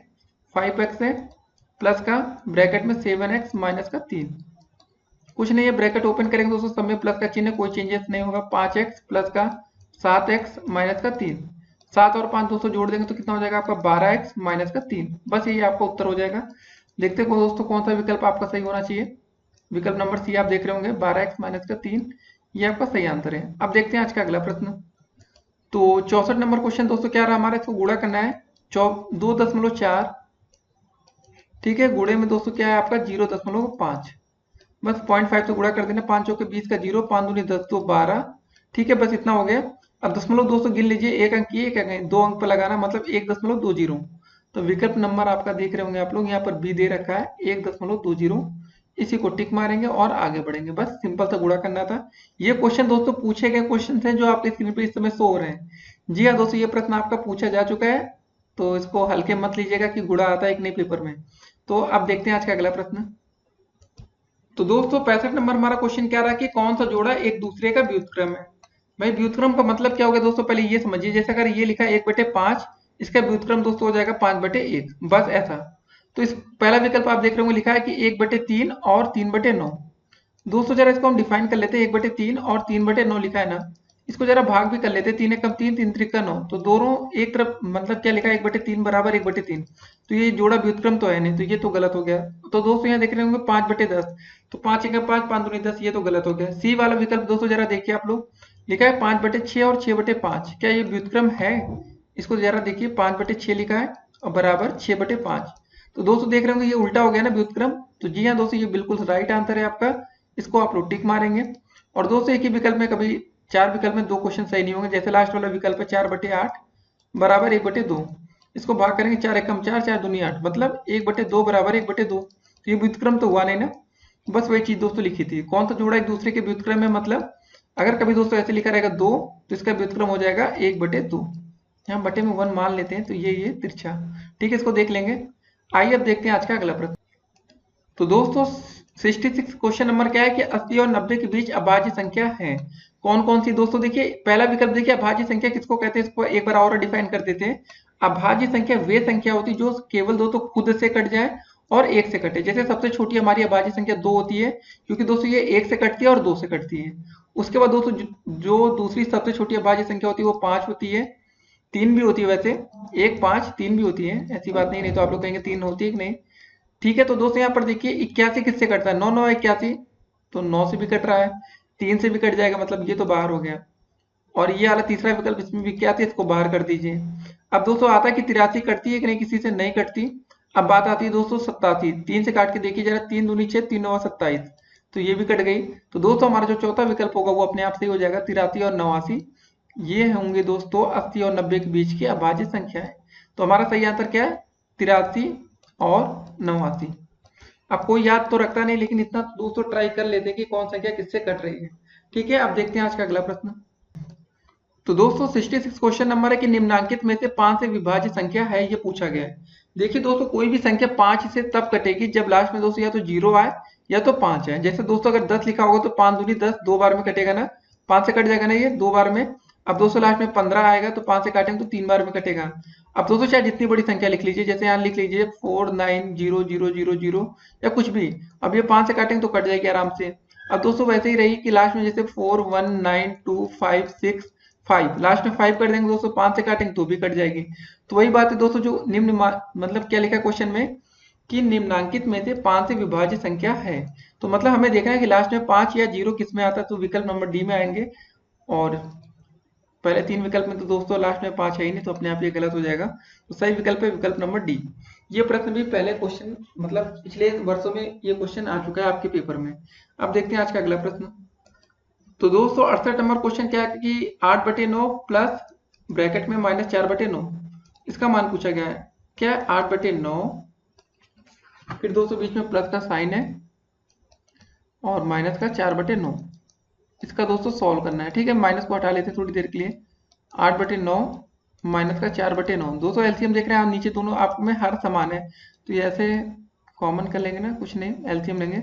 8 - 4, तो दोस्तों घट के कितना बचेगा, 8 में से 4 गया, कितना बचेगा दोस्तों, 4 बचेगा, 4/9, ये आपका आंसर हो जाएगा। तो दोस्तों देख रहे होंगे आप लोग विकल्प नंबर 1 में कुछ दिख रहा है, 4/9 ना, यही आपका सही आंसर है, राइट आंसर। अब देखते हैं दोस्तों आज का अगला प्रश्न। तो दोस्तों 69 नंबर हमारा क्वेश्चन क्या रहा कि 8365 पे 3 का स्थानीय मान पूछा गया है। तो ये भी पिछले वर्षों में दोस्तों क्वेश्चन आ चुका है। 8365 में तो 3 का स्थानीय मान होगा, तो कैसे निकालेंगे दोस्तों, हमने सिंपल से बोला था, डंडी खींच लीजिए, 3 के नीचे 3 लिख दीजिए, जितनी संख्या बच रही है उतनी जीरो उतार दीजिए, 6 और 5 के नीचे 300, बस आपका विकल्प नंबर 20 सही आंसर हो जाएगा। ठीक है, ये अति लघुत्तरी में आएगा दोस्तों, इसमें 100 से गुणा करके आप दिखा देंगे, और बहुविकल्पी में आएगा तो दोस्तों आपको तरीका याद रखना चाहिए कैसे। तो बिल्कुल आसान है कि नहीं, सिर्फ डंडी खींचना है, नीचे डंडी खींचिए, जो संख्या है उसको लिख लीजिए, जितनी संख्या छूटे उतने जीरो बढ़ा दीजिए, बस आपका आंसर आ जाएगा। अब देखते हैं आज का अगला प्रश्न। तो दोस्तों 70 नंबर क्वेश्चन हमारा क्या रहा है कि 90 अंश के कोड को कहते हैं। दोस्तों हमने तो हर तरह के क्वेश्चन देख लिए हैं, तो बस इसका सिंपल सा आंसर है 90 अंश के कोड को हम बोलते हैं सम कोड। ठीक है, तो न्यून कोड, अधिक कोड, सरल कोड, सब कुछ हम जान चुके हैं। अब दोस्तों देखेंगे आज का अगला प्रश्न। तो दोस्तों 71 नंबर क्वेश्चन हमारा क्या रहा है कि वृत्त के किन्हीं दो बिंदुओं को मिलाने वाले रेखाखंड को कहते हैं। तो क्या कहते हैं दोस्तों, आप लोग आंसर देख के बोलिए, हम बनाते हैं वृत्त आपके लिए एक छोटा सा। ठीक है दोस्तों, ऐसा आपने एक वृत्त बना लिया। दोस्तों क्या बोला गया, किन्हीं दो बिंदु को मिलाने वाले रेखाखंड। तो दोस्तों अगर हम यहाँ से यहाँ ऐसे दो बिंदु मिला लेते, मान लेते ए और बी, तो दोस्तों इसको हम क्या कहते हैं बताइए आप लोग, परिधि कहेंगे? जी नहीं दोस्तों। अब आता चाप भी नहीं कहेंगे, त्रिज्या भी नहीं कहेंगे। त्रिज्या तो दोस्तों यहाँ से होती है ना, मुख्य बिंदु से यहाँ तक आएगी तो आधी त्रिज्या होगी, लेकिन दोस्तों इसको हम कहते हैं जीवा। ये हमारा विकल्प छूटा भी था, तो आप लोग समझ भी गए होंगे कि सही आंसर हमारा जीवा ही होने वाला है। तो इसका राइट आंसर है आपका जीवा। ठीक है, ये क्वेश्चन भी पिछले साल पूछा जा चुका है। अब देखते हैं आज का अगला प्रश्न। तो दोस्तों 72 नंबर हमारा क्वेश्चन क्या रहा कि 15% का भिन्न रूप होगा। तो क्या करना है दोस्तों, परसेंटेज है, साइन हटाएंगे तो क्या आ जाएगा नीचे, अपने आप 100 आ जाएगा ना, परसेंटेज हटाते 100 आता है। तो 5 तिहाई 15, 5 दूनी 10, 0, 3/20। ठीक है दोस्तों, तो विकल्प में देख लीजिए 3/20 दिया गया, तो वही आपका राइट आंसर होगा। तो विकल्प नंबर 1 पहला ही दिया गया दोस्तों 3/20। इसका सही आंसर हो जाएगा आपका दोस्तों 3/20। तो दोस्तों हमने 72 क्वेश्चन आज देखे बहुविकल्पी के, और दोस्तों ये आपके अति लघुत्तरी में भी काफी मदद करेंगे। हो सकता है कि लघुत्तरी के भी कुछ क्वेश्चन यहाँ से बन जाए। तो अगर आपने दोस्तों इस वीडियो को पूरी देख ली हो तो अब आपके लिए अति लघुत्तरी की वीडियो वेट कर रही है। अब उसको देखिए, उसके बाद आपके लघुत्तरी की वीडियो देखनी है, उसके बाद आपके मैथ में 25 में से 25 दोस्तों नंबर बनने वाले हैं। इस वीडियो से दोस्तों आप देखने के बाद 11 प्लस स्कोर कर सकते हैं, लेकिन सारे कॉन्सेप्ट आपको क्लियर हो गए होंगे अब तक। देखिए, कोई भी प्रश्न का उत्तर आपको रट्टा नहीं मारना है। मैथ कभी भी रटन विद्या से आपको नहीं ज्ञान होगा, मतलब मैथ में तो क्वेश्चन थोड़ा सा घुमा देगा, आप पूरे घूम जाएंगे। तो मैथ में दोस्तों कभी भी रट्टा मत मारिएगा। तो आज की वीडियो दोस्तों यहीं पर समाप्त होती है। 72 क्वेश्चन थे, तो आप लोग कमेंट करके बताइएगा कि 72 में आपके कितने अंक आ रहे हैं। तो जो बच्चे 30 से ज्यादा नंबर ला रहे हैं तो समझ लीजिए आपकी तैयारी अभी ठीक ठाक है, लेकिन जिन बच्चों के 50 से ज्यादा नंबर आ रहे हैं उनकी तैयारी बहुत अच्छी है। और जो बच्चे 72 में 72 ला रहे हैं तो वो बच्चे की भाई मेहनत को काबिलिए तारीफ है। ठीक है, 72 में 72 दोस्तों कुछ बच्चों को जरूर आए होंगे जो बच्चे मैथ से होंगे। ठीक है, फिर मिलेंगे अगली वीडियो में। तब तक के लिए स्टे कनेक्टेड, और चैनल पर नए हो तो चैनल को सब्सक्राइब मान लीजिएगा। नहीं तो आने वाली वीडियो की नोटिफिकेशन कैसे मिलेगी दोस्तों, सारा सिलेबस आपका कवर किया जाएगा। ठीक है, और वीडियो को अधिक से अधिक अपने दोस्तों तक भाई शेयर वेयर भी करते रहिए। फिर मिलते हैं, तब तक के लिए स्टे कनेक्टेड, और सभी बच्चे पढ़ाई करते रहिए। और बट टेट और यूपी टेट में तो अच्छा करने वाले हम लोग। फिर मिलेंगे।